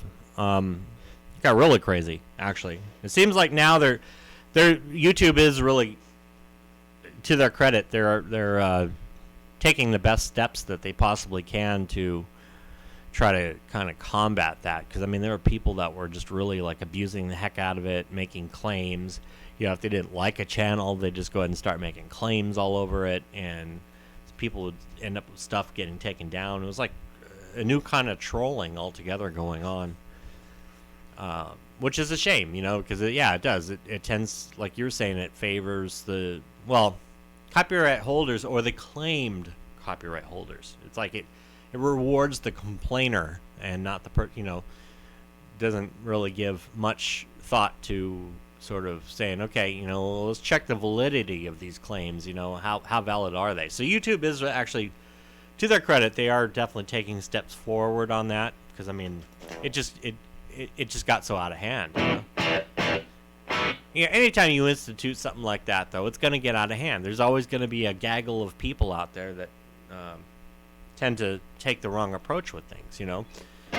I mean, everybody I see on here, everybody I see in this live feed, all the people I'm subscribed to, all the people that are subscribed to me, whatever, I basically see a whole earnest bunch of people who are just out there making music, playing guitar, loving guitar, you know, for my other side of my other personality, the software developer. It's, you know, a bunch of people who love audio separation and stuff like that. So it's like, you know, I don't know. I just get frustrated when I hear stories about that, like when they're go after somebody. Remember, some of our other friends in our community really got dogged pretty badly with those people that.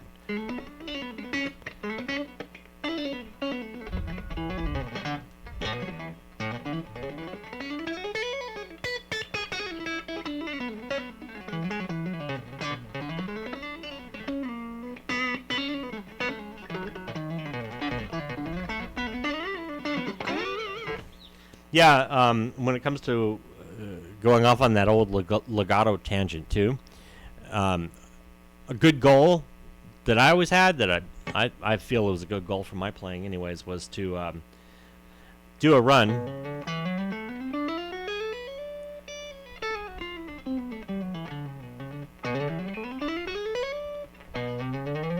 Try to get that effect, going up with separate notes.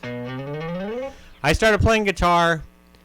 I kind of sort of started young. I mean, I bugged my parents for guitar, but they'd never get me one. Finally, they did. They got me a $5 K, so I learned things like straight cat strut. You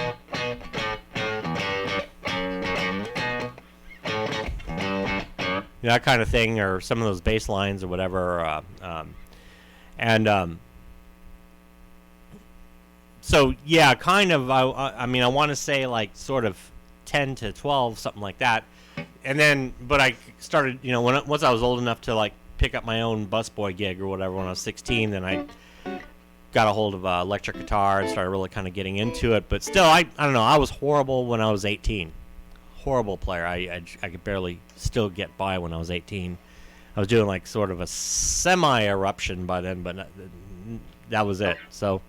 I can't really say I started playing guitar really seriously probably until I was like almost in my 20s.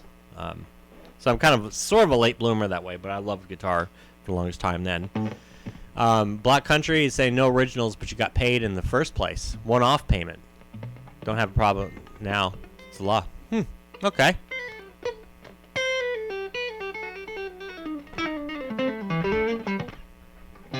See, that's more, yeah. See, that's more pro than I can even imagine, so I have no idea. I mean, I used to play pro in terms of, like, playing, you know, on the Strip, Las Vegas Strip, and going and playing out-of-town dates with a Neil Diamond tribute band, and teaching guitar, writing a guitar column for a magazine, but I didn't, haven't really done anything pro, like, online or whatever. So, yeah, much respect, man. At least you've done that, you know, that's kind of cool.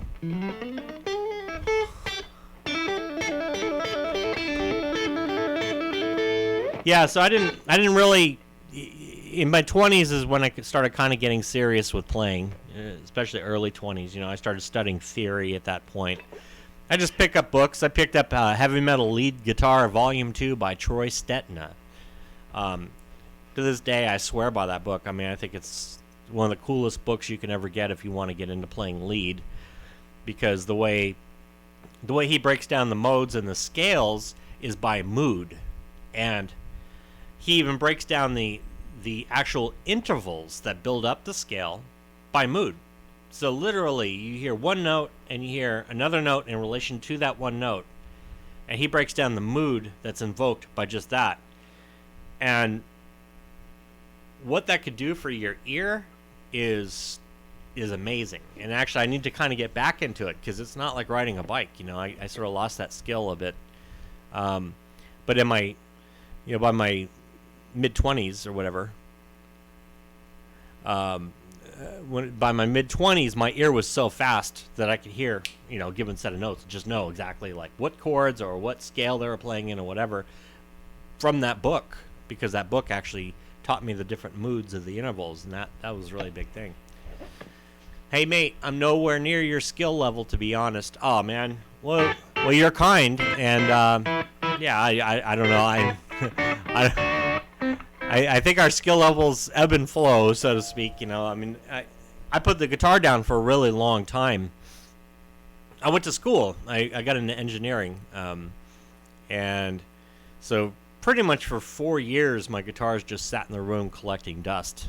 Occasionally, when I get off school or whatever, I go out and I play, but it's weird. I go out and play without calluses on the fingers. I'd get up there on a jam night, and my fingers would be sore by the second song.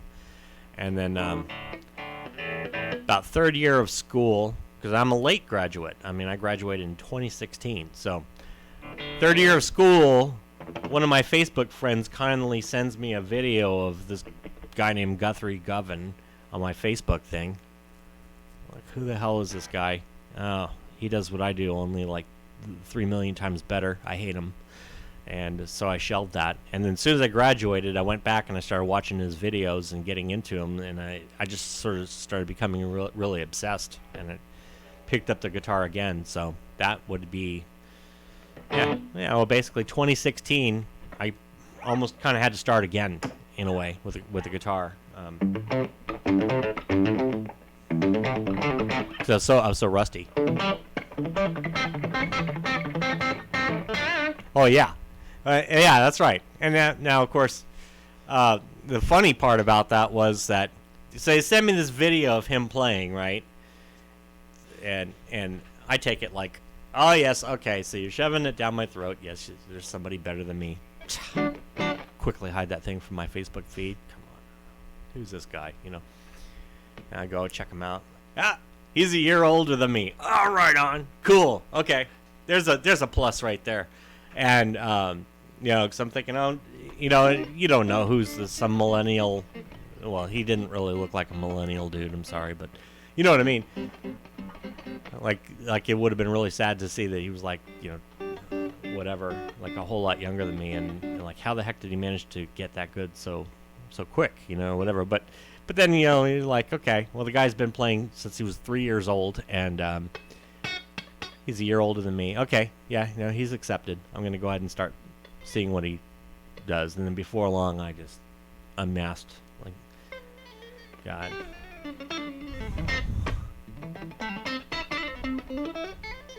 Oh, yeah, it's a great time for guitar players, Jack. You're absolutely right. But yeah, that was the thing, is that I'd see him going for this stuff. You know what I mean? Like, he goes for every bend. I mean, he doesn't waste time. And that was something that, it was sort of a new level of discipline, if you will, that kind of got I started pursuing after seeing that. I need to really kind of dig in and start playing. So he got me back into that. Frank Gambale, really love him. Love the stuff he does. But yeah, and on YouTube, and you come across these players and they just blow your mind. I mean, there's just, it's a really good time, and plus too, a lot of people they're really accessible. You know what I mean? You can just kick back, upside down. Yeah, oh yeah. Frank Gambale's awesome. I got his Improvisation Made Easier book. Well, I got so many books from Frank Gambale. But I took that. I used to, when I lived in New York, I lived right around the corner from the IMAC Theater. I actually ran into Steve Morse outside. That was really something. Really nice guy. So I walked with him to the theater, you know, and he's a really humble guy. But Frank Gambale was playing there, and oh yeah, Mitch. I used to teach guitar. Well, I taught guitar a lot. I taught at a music store, so I used to. Over time, we ended up so packed out with students. It was really good. And then I started getting busy, but then they, you know, stay in touch or whatever and say, hey, well, why don't you just come over to our houses? So before long, I ended up becoming this like private guitar teacher and teaching privately that way. Then I got out of it, and then I ended up again going into a private school and actually teaching guitar there. So that paid the best, actually, but that was definitely a younger bunch. But there were some great students in there too, some really fantastic ones. Remember this one girl? She was in first grade. She'd show up at the guitar lesson. And I'd be like, "All right, I showed you Mary Had a Little Lamb, you know, the first half. So we're gonna cover the second half." She'd be like, "Oh, but I actually got the second half too. Do you want to see it?" I'm like, "Yeah, of course." And she'd break out the second half. I'm like, "Man, that's cool," you know. So, yeah, teaching guitar is very inspiring. But yeah, I used to teach guitar.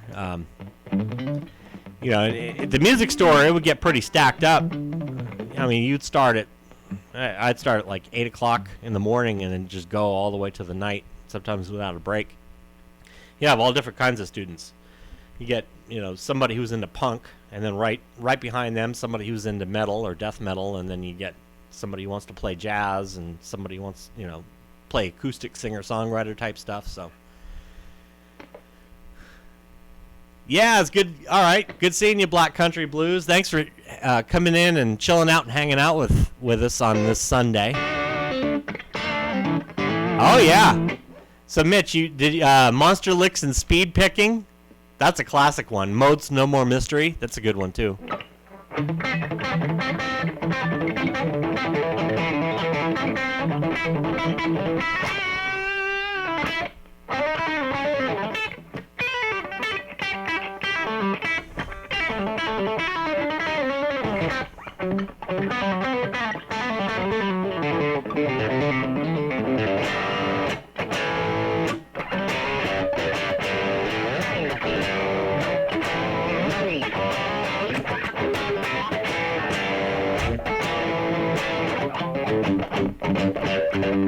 Were those the ones you had?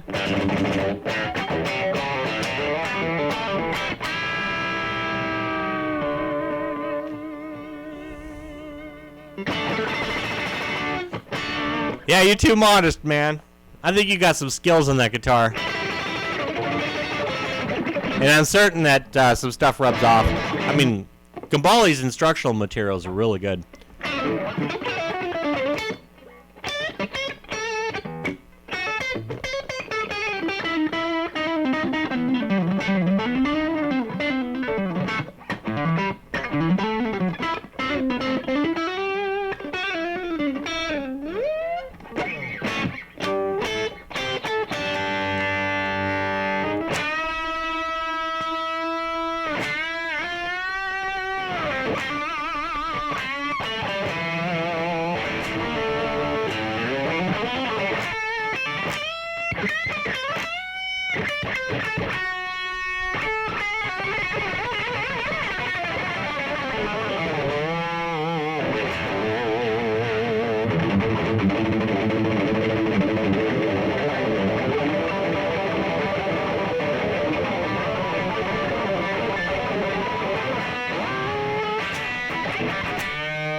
Yeah, the Frank Gambale stuff, it's really, really deep. You know, that was the thing about the way I used to approach those instructional materials is that I'd hear a lick, or I'd like a particular lick that he had done in there, so I'd go ahead and attack that. Then there'd be all these other things going through. Yeah, Spike song. Oh man, Yeah, so much that he did is just amazing. So yeah, that's a good one, man. Upside Down. But yeah, I know I'd grab a lick or something that seemed like relatively easy and kind of try to work my way in there. I know one of the big things that he's that Gambale's a proponent of is using modes out of the melodic minor, which is kind of neat because I always look at things as from the perspective of going to your local blues jam night, right? Because usually every town's got one, or every town should have one, or hopefully has one, and it's a place where you could go and you could play probably the same standard songs that they're all playing, but then you could just take a totally different approach over those songs. And so usually I'd try to find a way to slip in some of those melodic minor things that Frank Gambale taught me in his instructional material, because they have a really neat kind of a semi-exotic jazzy type sound. So like I always refer back to that shaky ground progression, because pretty much anytime I go out to the local jam night, that song gets played. That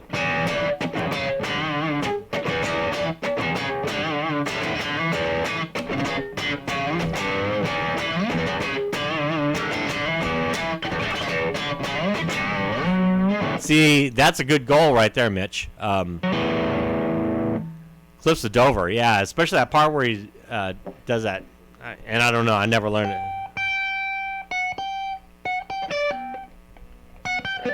You know what I'm talking about. Whatever he does there, I have no idea. I mean, I tried to attack that song, and I was like, oh, absolutely not. I'm not even trying it. But, oh, that's cool. Well, at least kind of on there. Maybe, see, now I could harness the power of YouTube and actually do it. You know what I've been doing lately? I have Sony Vegas. That's what I use to edit my videos. As you can see, the awesome Hollywood production of my guitar videos that I put up there. But you know, I go through and I'll grab my favorite guitar player, you know, like Guthrie Govan or Frank Gambale or whatever. Catch them during their improv moments, right? Because yes, you get some awesome stuff out of their instructional materials, but their improv moments is generally where you start finding the meat of what they're actually playing.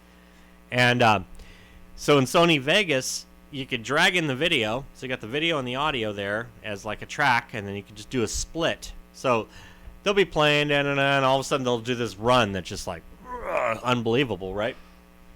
I'll do the split right before the run and right after the run, drag out the last half of it there, and then just hit control and just kind of drag it out there. You know, to where it slows down the video or whatever, you know, just to a point. Now you could drag the thing really way out there and make it extraordinarily slow, but you know, just slow enough to where you can sort of grasp it and kind of hear it the way it was played, but you know, at a slower pace. And that's been helping me a lot in terms of just understanding the composition of some more of these new runs. So I'm doing a lot of that.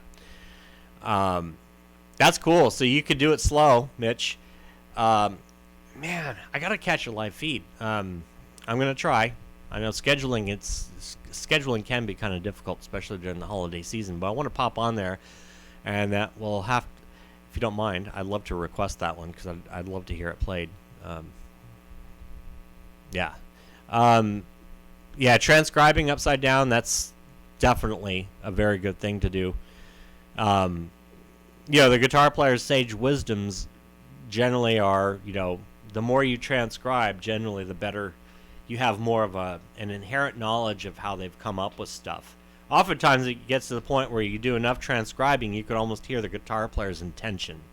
Like you could actually hear their intention as to almost like why they came up with that part in the solo. So it becomes really interesting when you do that. Can be headache inducing, but you know. Jax, what do you think of Guitar Center? I love Guitar Center. I wouldn't have said that if you asked me if I was in Vegas before I moved to Tucson. Some of the bigger city locations of Guitar Center I'm not as big on. they seem to be really sort of so security heavy that it almost sort of takes over. The Guitar Center here is really cool. They're kind of lax, and it's nice. You know what I mean? You could walk into the Guitar Center here with your guitar, and they won't be like, oh, well, we got to go through your bag and blah, blah, blah. They don't treat you like that. So it's, I don't know. I love the Guitar Center out here. I had the String Club, but they canceled it, so that sucks. And that was pretty cool because they essentially give you $60. So long as you go in every month, you can spend $5. But overall, yeah, I have a pretty high opinion of Guitar Center. I think that they get some really good deals, and their pricing is actually really competitive. They don't jack the prices, which is good. Mitch uses a DaVinci Resolve 16 video editor. Oh, that's cool. Oh yeah, Mitch, I had you in mind when I was tweaking OBS. How's it looking? Like in terms of like the picking?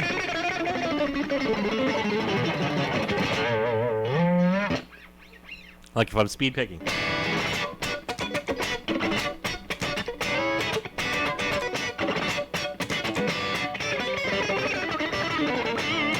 I just played around with the settings a little bit. Thanks, Jack. Yeah, that's And Mitch, you have no set schedule. Yeah, that's cool. That's cool. Yeah, well, I'm gonna check out your Christmas song for sure.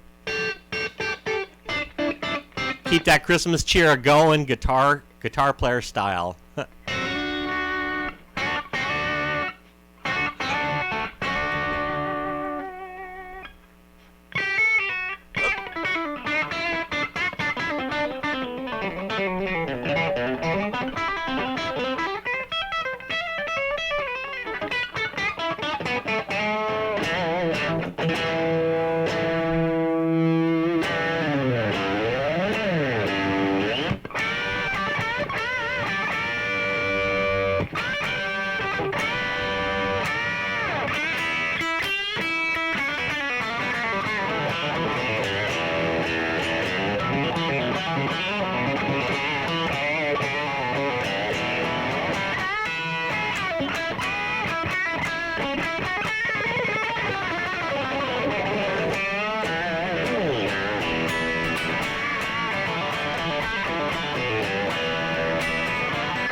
Yeah, so that's cool. Logitech C920 or 922 webcam.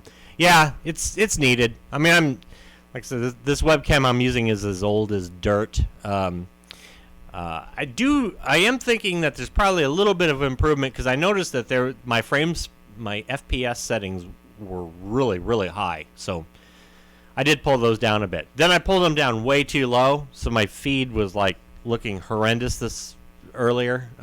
When I first started it, but eventually kind of, pulled it back up to where at least the video quality is somewhat decent. BB King, yeah, may he rest in peace. He's from Canada too. That's really interesting. He's originally from Canada. Yeah, the guy. He's one of those guys that could just take one note and just make it matter. Minecraft. Yeah, man. I like that. Definitely a Minecraft character for sure. Oh god, the whole thing looked like Minecraft, didn't it? I didn't even think about that. It's like a human logic gate or something. Wow, that's cool. See, Mitch has got some cool stories. I mean, so you saw him live back in '72, so that was a really good time for music. How was that show, Mitch?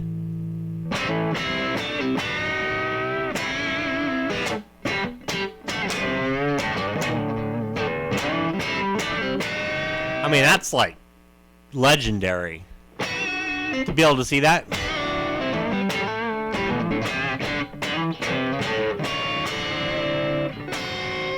Anything you remember particularly from that show?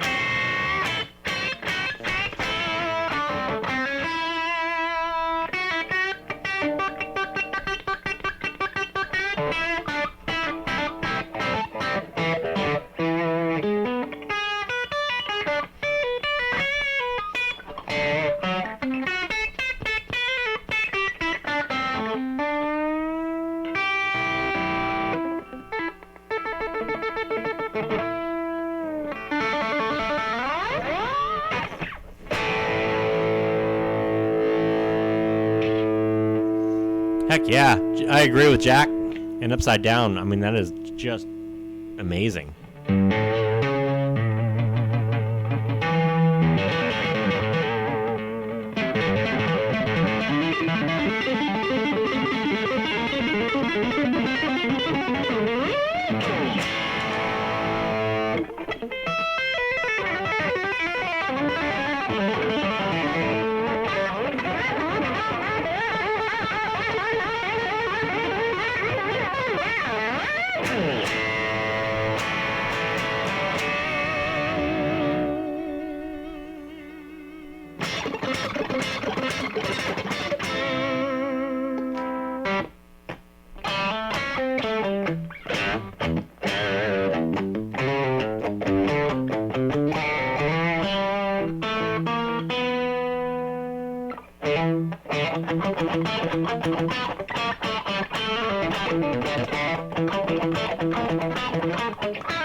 That's interesting in and of itself. So you didn't get a chance to actually catch him perform, but you got a hand slap.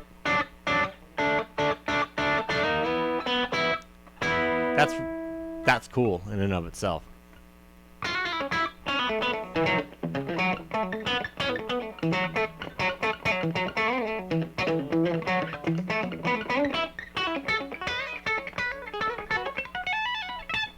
And that's the thing, like Stevie Ray Vaughan, B.B. King, some guitar players like that. You know, I always find it interesting. I want to say idols, you know, like guitar idols. Just all these people who sort of have paved the way and are paving the way right now. It's almost like they sort of give you permission to do certain things. You watch them, you're like, hey, oh, I didn't know I could do that, right? And you didn't think about it. And yeah, okay, well that's cool. At least it's definitely getting an improvement. So I appreciate the feedback on that. Like I said, if I hook up with a new webcam, then we'll be heading toward you. We'll be heading toward YouTube stardom. But what do you call it? But yeah, it's almost like guitar we're armed with all these tools. We're armed with a guitar. We're armed with amplifiers, boxes to make our sustain really good, or whatever the case is, setting up our strings, whatever. But we also have all these other tools at our disposal. You know, we have awesome guitar players out there that are just, you know, more than willing to teach us anything that we want to know. Nowadays, you pop on YouTube, there's just, you search it, you'll find it. You know, you name it. Whatever needs to be covered, it's covered out there somewhere.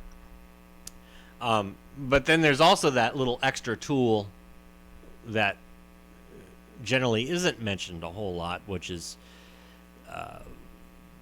observing the behavior of our influences. You know, taking a look at like somebody like B.B. King, for example, or Stevie Ray Vaughan. I had Stevie Ray Vaughan, his show from '85, blasting in my car, just listening to him, just going back and forth to work. Just that show, just over and over and over again. Just had it just going. Just trying to study him and sort of get an idea of what he was doing playing-wise. And, I noticed about Stevie Ray Vaughan, and some people who are like, really worship the ground that he walks on, which I kind of do too as well. Walked on, I guess you would say. But something that you do pick up on is the fact that he doesn't mind taking a lick that he did in one song. That very next song, you might hear that lick again. He never minded it. And you know what? It never... I mean, unless you listen to, like, obsessively over it like I do, over and over and over again, you don't really pick up on things like that. But that's what these guitar players would do, is that they would take stuff that's in their wheelhouse and repurpose it, and they do it all the time. And it gave me permission. I'm like, well, shoot, here I am, I'm sick of that lick, but yet I play it, and it falls right under my fingers. And yeah, I listen to players like BB or Stevie or, Albert King or a lot of these players. They don't care. They shamelessly will take their licks and go ahead and repurpose it and play it somewhere else in a different song, and it's okay. And so you learn, you almost get like permission to do stuff in a way. You know what I mean? Like, it seems like, everybody's so worried about repeating the same licks over and over again. I'm like, nah, shoot, I'll use that in this song, and I'll use it in the next one because I like the lick so darn much, So you were working where B.B. King was playing at. Oh, that's cool. Wow, so you were right there. Yeah, Stevie Ray Vaughan was notorious for using very heavy gauge strings. Now, he would tune down to E flat, so that kind of helped. It was all about the bigness of sound with him. He was very much getting the most out of his Stratocaster. And of course you get bigness of sound, but it's not just fat and thick. It also, those heavier gauge strings have a real snap to them as well. So he took advantage of all of that, and then he would adjust his tuning a bit. But legend has it that also, he'd wear down the calluses on his fingers. Well, he actually did a poor man's skin graft, if you will. So what he would do is he would take a piece of the arm while he was out on tour and drop some crazy glue on it and glue his fingertip to the arm and then pull off some skin from his arm to serve as a fingertip. That's what legend has it. For all I know, that could be an internet hoax. I don't know, but I find it extraordinarily entertaining if that's what he actually did. And that's how he coped with because I mean, he didn't care. He would take these strings and bend them like right off the neck. You know what I mean? And his guitar fought him every step of the way, but at the same time, I don't know. He just had. That's kind of what made him so distinctive as a player. Really, is that he used the inherent qualities of the Strat. Yeah. Horror story come true. That's what he do. I mean, shoot, you're out on the road. What are you going to do, right? Wear down your fingertips. That's all right. Pull some more fingertips right off the arm using crazy glue. And, I mean, crazy glue has definitely gotten me through in terms of just dropping it on a fingertip when, I was having trouble. But, yeah, exactly. But there's a problem with that upside down. The problem is, and because I've done this, I had my middle finger was sore for like a year. Couldn't figure out why. It turned out that this very guitar here, actually had a little barb hidden away on a fret. Somehow it got nicked. I don't know how. But apparently I'd go and I'd play and everything would be fine. Then I'd revisit that barb and I did some damage to my middle finger. And so it hurt. So I actually spent most of the year playing with only these fingers and just leaving the middle finger off the fretboard, playing this weekly gig that I was doing in Vegas before I moved out here. And taking up, like what Upside Down said, use just the glue. Well, it's good because it actually, it dulls the feeling. The problem is that it's like a horse clomping on your fretboard. So you're playing, it's like clomp, clomp, clomp. You know, when it dries, it's all hard. It's like taking the back end of a screwdriver and smacking your fretboard as you're playing. So I couldn't stand that. So I said, okay, well, I can't do that either, and I'm certainly not going to do the Stevie Ray Vaughan skin graft trick.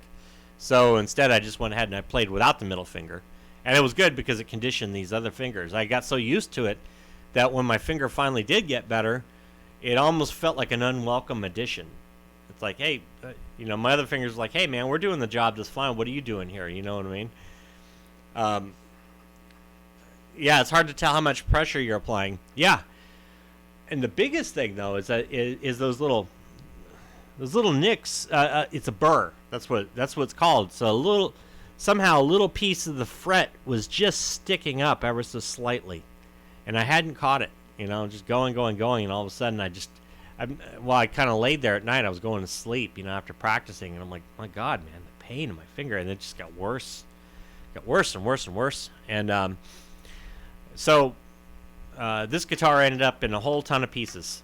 I just had it because I was gonna play it again, and I planned on putting it back together again, but it just sat there for the longest time. And then after we moved here, I was like, all right, I need to get my Strat back together again. So I pull it together. I scalped the fretboard, and when I scalped the fretboard was when I discovered that burr. I had no idea that there was a burr. It was like right here, and I was like, kidding me? That's exactly what happened. So I'm playing, and I guess somehow I got a hold of that burr. You know, I'm doing a bend or something like that. Yeah, so that was a tough year. Van Halen style. Yeah. Does Eddie really not play with his middle finger that much? Wow, that's interesting. I'm gonna have to watch video of him now. Eddie Van Halen. Van Halen style. Is that what you're talking about? See, I kind of need to do that again a little bit. But now I use my middle finger as a crutch. So for those scale shapes, I like to do that. I mean, leave the pinky out. I don't know, but for those whole tone shapes, then the pinky gets involved. And the middle finger or pinky seems to know where it's going, you know.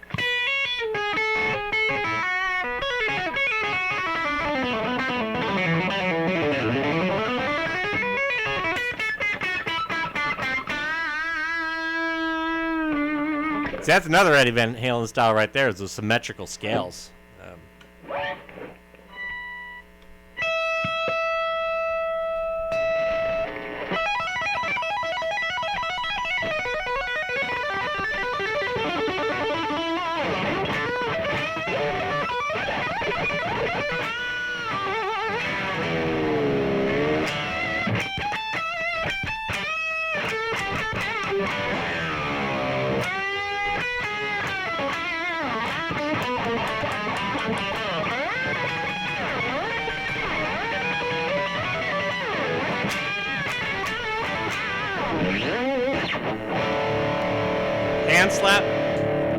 Hand slap from B.B. King. Heck yeah, man. He got high-fived by B.B. King.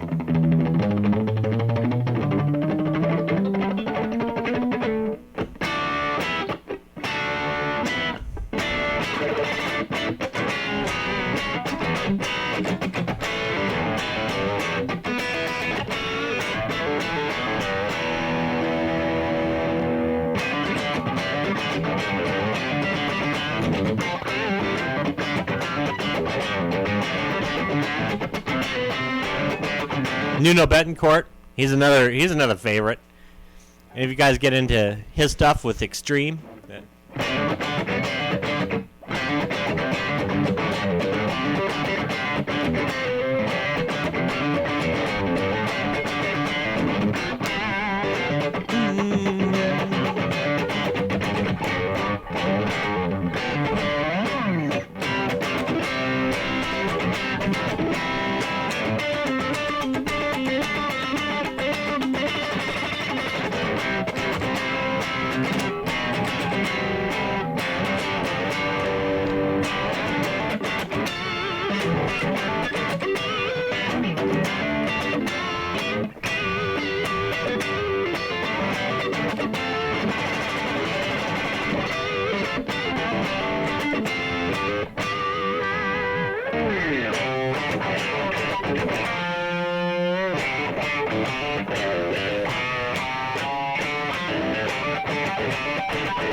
So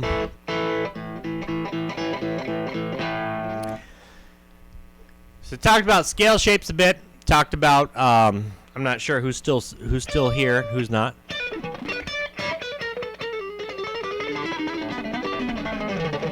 To have so much fun in this live feed. I usually plan an hour out, and then you guys get on, and you make it all fun. And I'm like, all right, cool, I'm sticking around.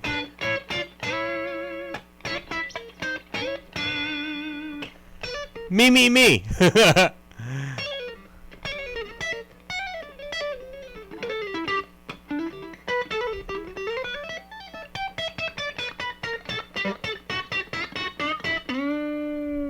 Hey, Mr. Mitch. You too. Merry Christmas to you, man, and thanks for coming and chilling. I really appreciate your company and you know, getting on here and really that story was pretty darn cool. I think we're all pretty well blown away by that. So yeah, definitely have a Merry Christmas, and if you get any new goodies, feel free to show them off. I'll happily check them out. I love seeing new guitar players get new gear.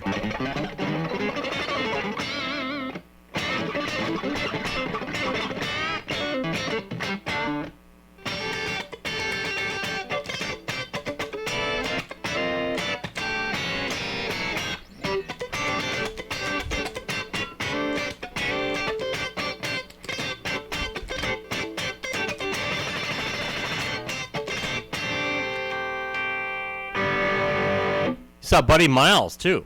Wow, that's pretty cool. How was that? And that one you did catch him live, right?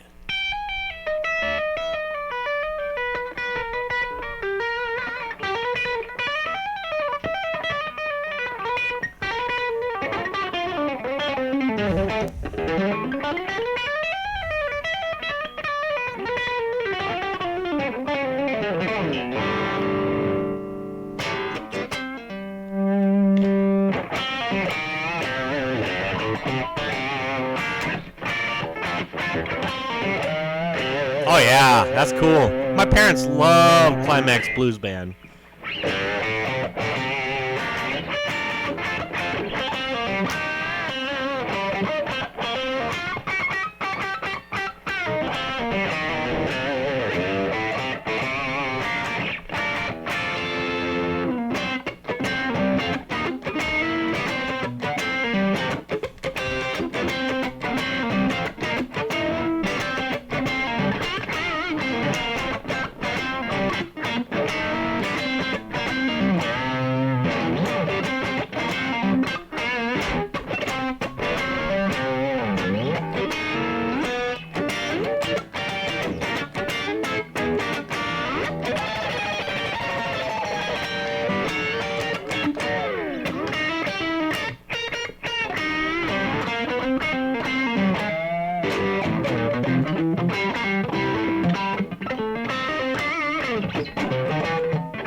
You worked in a t-shirt, like,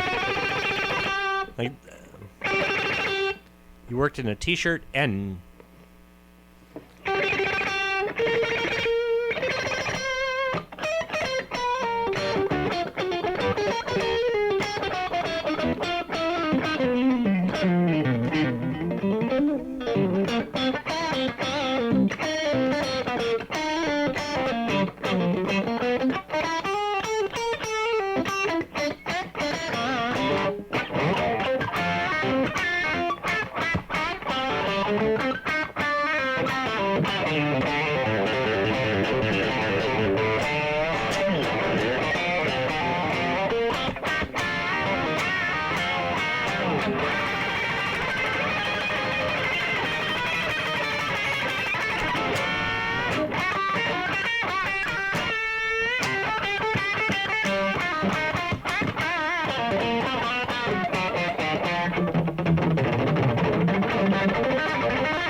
On the boardwalk. Oh. Pure Ballroom was at the top. Oh, that's pretty cool. So you were able to see like shows for free then, probably, right?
When they're done, we can just walk up and see them. Man, that is cool. Well, like Mitch, I'm going to have to go ahead and bust out of here myself, because it looks like it's dinner time. Oh man, thank you. Thank you for coming and making it a stream. When I first started doing these, I literally had that. I had that watching, and I had that commenting. So I try a stream for like a half hour. It's like having a fishing line out there. Nobody would come, and it was really sad. But anyways, Merry Christmas to you guys, and yeah, each and every single one of you guys just made it rock. I really appreciate you just hopping in and throwing some stuff down. Mitch, thanks for your cool stories. 6 Strings, 10 Fingers, thanks for your cool questions. Upside Down, you know, I mean, you always just have me cracking up. So we had Thrash here. Dan popped in for a bit. If I missed anybody, I do apologize. The guy with the long hair, which I forget his name because he's brand new, one of my brand new friends. But in any event, yeah, thanks for making the stream rock. So yeah, I always like to do these every Sunday. So yeah, feel free to pop down. Any questions that I can answer that maybe, you know, if you see me doing something that like, hey, how do you do that? I have no problem, no qualms of saying, oh, well, here's exactly how I do it. So hopefully I can explain it. And I plan on learning from you guys too. So yeah, so that's it. Have yourselves an awesome Christmas, and I will catch you next Sunday. I don't think that'll be in the new year, but yeah, no. Would that be like? Yeah, so in any event, that's the goal. So anyways, have an awesome holiday, and you too, Upside Down. And yeah, 6 Strings, 10 Fingers. Mitch, have fun. Get lots of goodies. Show us the goodies, and I look forward to seeing it. So Merry Christmas. Well,